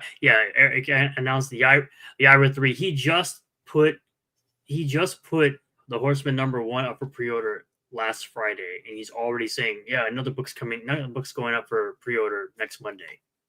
Yeah, I mean he's got a stable of artists and writers now. So yeah, I wish Renzo would clone himself so I could make more comics. That would be so great. So I want to work with her. Mm-hmm. So yeah, and then like for people like Won Jing Chung, he has the hero stash, so he could stack up books and pay one shipping cost to ship them all at the same time. It saves him loads of money on shipping, and that's why again he asked you for digital. It works out for him, and it works out for a couple of people in my community that are international that can get their hands on these books for cheaper shipping, which is always good. See if we get anybody else today. Nope. Okay, cool. So we went from 66. We got 5 backers on the stream today, which is fantastic. Love it. Big spending. Well deserved. There's a difference between a backer who buys, one comic and your guys who are buying multiple copies. Thank you so much. Thank you. That's me. I bought multiple copies. Yeah, because I like having my read copy and then my special variant copy. My Heroic Tales are currently sitting in my Ripperverse short box. That's where my special stuff goes. Oh, cool. Thank you. So that deserves to go there. I gotta say, I'm kind of excited for Zalen because Chuck Dixon is known for like grounded superheroes. He does the Punisher, Moon Knight. He does those Levon Kane novels. So I'm really excited to see him do a cosmic character. Like he's hinted on his channel a lot that he has a Fantastic Four story that him and Graham Nolan were pitching, but he won't give any particulars about it. So I'm wondering if this is going to be his Fantastic Four story. Could you imagine Graham Nolan and Chuck Dixon doing the Fantastic Four? Oh man, just Marvel. What the hell? What's wrong with you guys? Nobody loves the Fantastic Four more than Graham Nolan. Graham, the freaking guy's making custom chairs and he's buying like Ben Grimm boots. He's such a fantastic and he's still viable and he's at the top of his game. Chuck Dixon just had a freaking #1 movie and they love the Fantastic Four, and Marvel's hiring these freaks to that hate fathers. Right, exactly. That's why I really liked. That's why I really liked Heroic Tales #1. It's a return to form. Hero Stash is already great for me. Zalen, Great War Separation #2, and Horseman #1, all in one shipment. He's saving a lot of people money. Yeah. At least $40 to $50 saved on shipping. Yeah. Master Hobo says, "I'll back it as soon as I can." John, stop panicking. Okay. Yeah. Shipping is a real thing, and I understand. I got a couple of people that like, I'm going to back your book, but I only back once a month. They wait till all the bills are paid. I respect that. And I do the same thing. My buddy, Project Analysis, Paul, I still got to back his book. You know what I mean? Because I was just waiting for after I paid my mortgage to gotta pay the mortgage, gotta pay the Long Island Railroad so I can get to work, so I can pay the mortgage. And then the third paycheck of every month is when I spend on comic books. I respect that. I get that. Garfield says Zalen also intrigues me, and I'm not typically a cosmic guy, but instead we get female Silver Surfer. True. Yeah. True. Good. Project Neos is mentioned. Yeah, he's a good guy. Paul there. That guy could sell ice to an Eskimo. I met him last year at New York Comic Con. You know what bothers me is we were both at Graham Nolan's cigar party. He must have been 10 steps away from it. He didn't know I was there. I didn't know he was there. So that's crazy. Yeah. Yeah, I talked to Vaughn, I talked to Rini, and I talked to Paul at New York Comic Con just last year. I got all my books signed for you were there? I was at that Comic Con too. Me and Vaughn were hanging out. We went out to dinner afterwards. Yeah, I was at New York Comic Con last year. Yeah. Yes, I missed you. Rini and I played like Rini would go over here and then call me. So I would go over there, but she already went to another because Rini is the toast of the town. Everybody was wooing her to get her comic fiendish guys is so good. Yeah, I got all 3 books signed. I got my Ice poster signed that she drew. I got that signed. Yeah, Rini is so talented, and I love Rini, and I love Fiendish is another comic. I was like, I didn't know anything about Rini. I'm not really into fantasy, although now I am. And I something told me to back the book. I mean, Dungeons and Dragons is fantasy. I loved it, and she's been on my channel many times. She is the coolest. I love And Project Analysis is great. The way I describe Project Analysis, it's 90s image but good. And Phenomenova is a lot of fun, man. I loved Phenomenova. I just signed up for Phoenix 3, the sign-in list. Yeah, I got to do that. That out. I'm waiting for Phenomenova issue 2 to be shipped to me right now. It's great. What you got there? Let's see what we got shared here.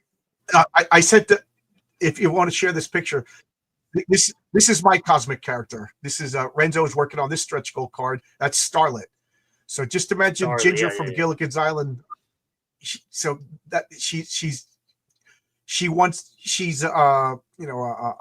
influencer superhero. She gets cosmic powers. So she's like Captain Marvel, the female Captain Marvel from Marvel, but sexy. Like she's flying around through space with laser beams and everything like that. She has this beautiful silver dress with like sparkles and everything. I can't wait to know that story, but she has a big role in one of the stories coming up. But everybody likes Starlet. I think it's a great name. Yeah, Renzo draws the hottest women. How can you look at that? I said basically it's Marilyn Monroe, Tina Louise, but a superhero, and Renzo just knocked it right out of the park. Very good. I just realized I didn't even go ahead and play the trailer. Play the trailer. And then I got it's midnight. I got to wake up. No, you're good to go. Yeah. Let's do this real quick. I really love this trailer, by the way. I just want to say that because I watched it. It's so good. I would say this trailer could easily sell anybody on this book.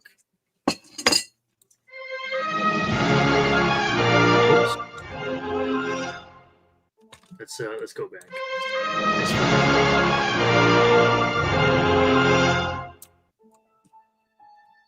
Matter of fact, I could do this. I could just put it on YouTube. Easier. Share this tab. Just hit that little square. Hit that little square. There you go.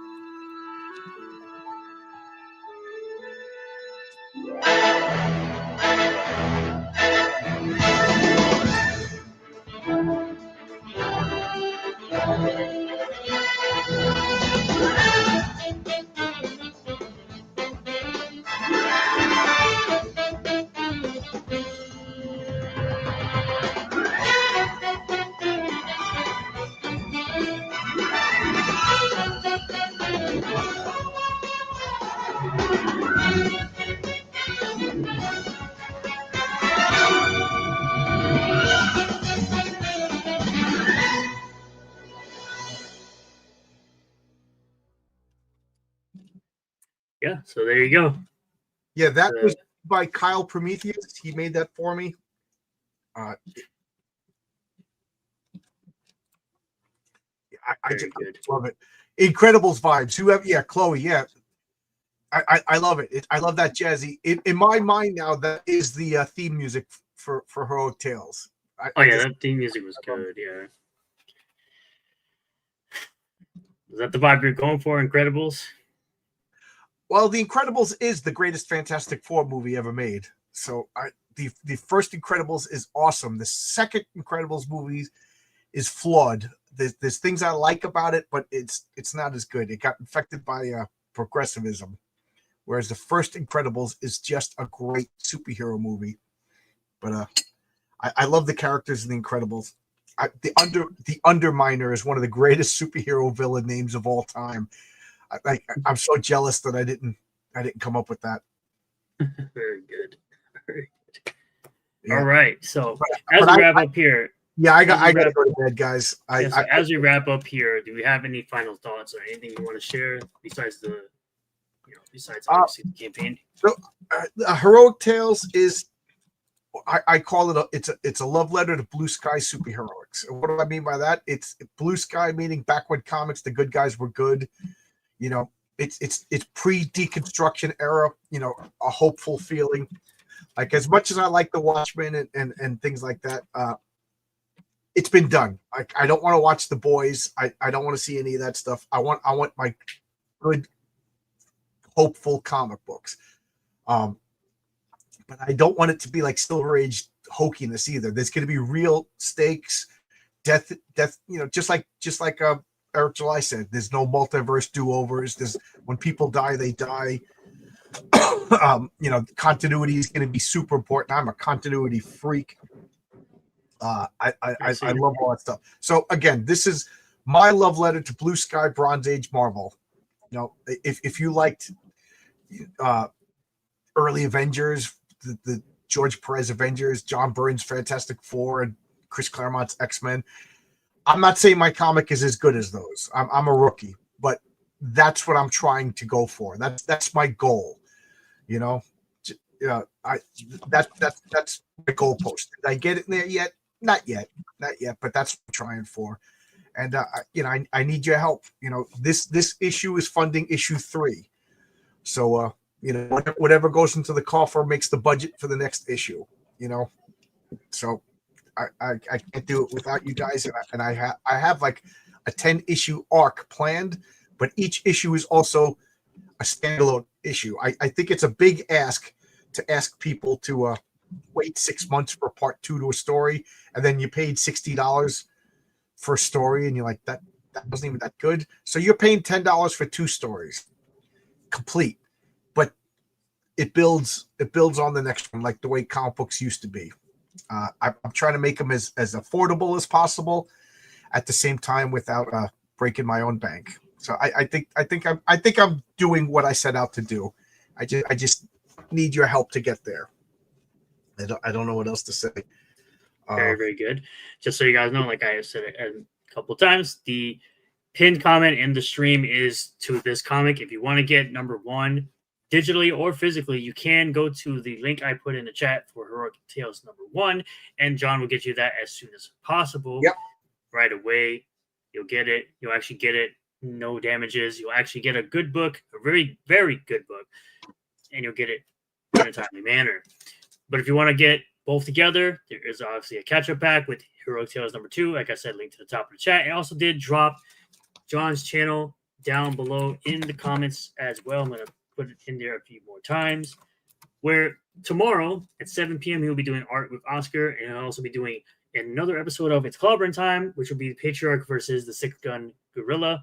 Yep. So be sure to check those out. Please subscribe to the man's channel. It's a great channel. He's basically the encyclopedia of comics. The man's got 150,000 comics behind him. So that man is an open book. You want to know anything about comics? That's the guy to go. That's the guy to go to in my book. Thanks a lot. Thanks a lot for hosting me in chat. Always. Thanks a lot for support. Yeah, I would gladly love to have you back for number 3, number 4, 5, all the way to 10. Even Patriarch 1, any other book you want to promote on the channel.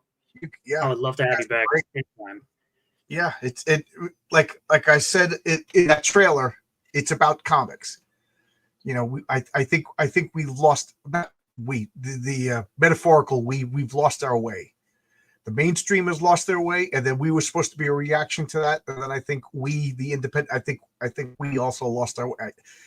It's time for a course correction. It's about comics. Let's make it about comics.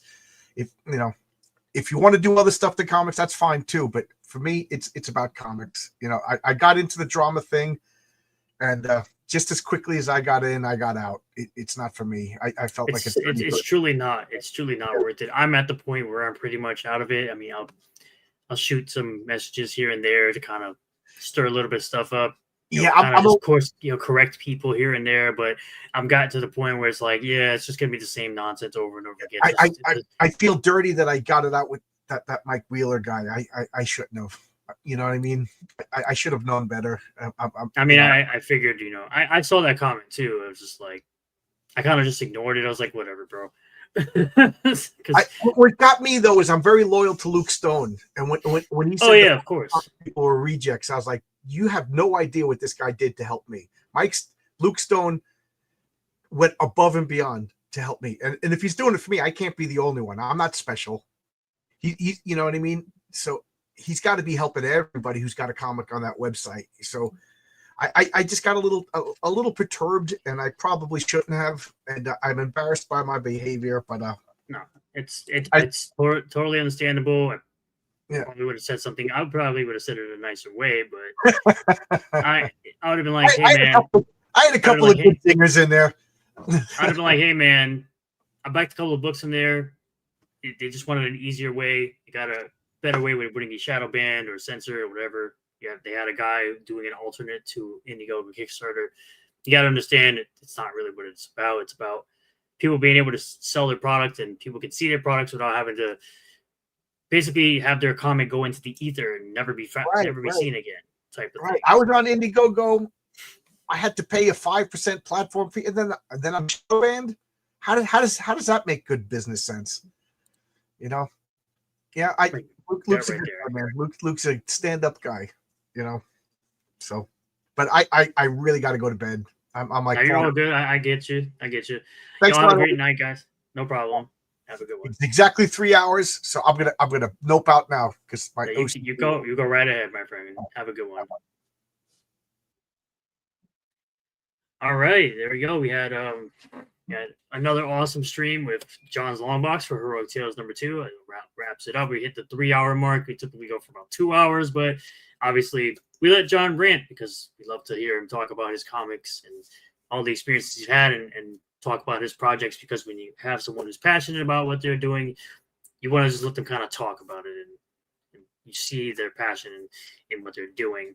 So like I said, pin to the top of the chat, go subscribe to John's Longbox. Got 2 live streams happening tomorrow.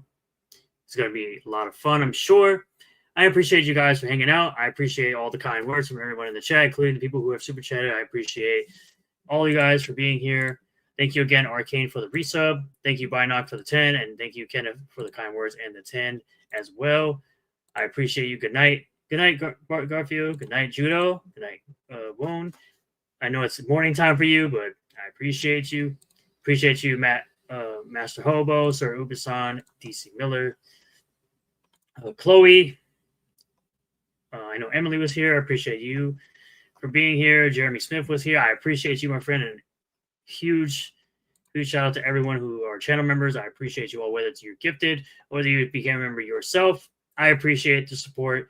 It is absolutely awesome. Y'all, Rican is also here. I remember. I almost forgot you, buddy. I don't want to forget anybody in the chat that was here. I want to make sure I get everybody. LG was here. Who else was here? I think I got Binoc. Yep, Hero Darky Dark was here. Chuck Keyworth was here. Obviously, John was here. War Shark was here. So just going through this really quick. Vinzinger was here. Awesome. Appreciate you. I hope you guys, all right, Michael. Yep, he was here too. Y'all have a great night. I appreciate y'all. The stream will be up. For anybody who missed it tonight, the stream will be live. It won't be locked behind members only. This will be live on the channel for everyone to rewatch if they want to rewatch and listen to us again if they choose to do so. So I appreciate you guys. I'll be back tomorrow with more videos. I'll see you guys next time. Peace out.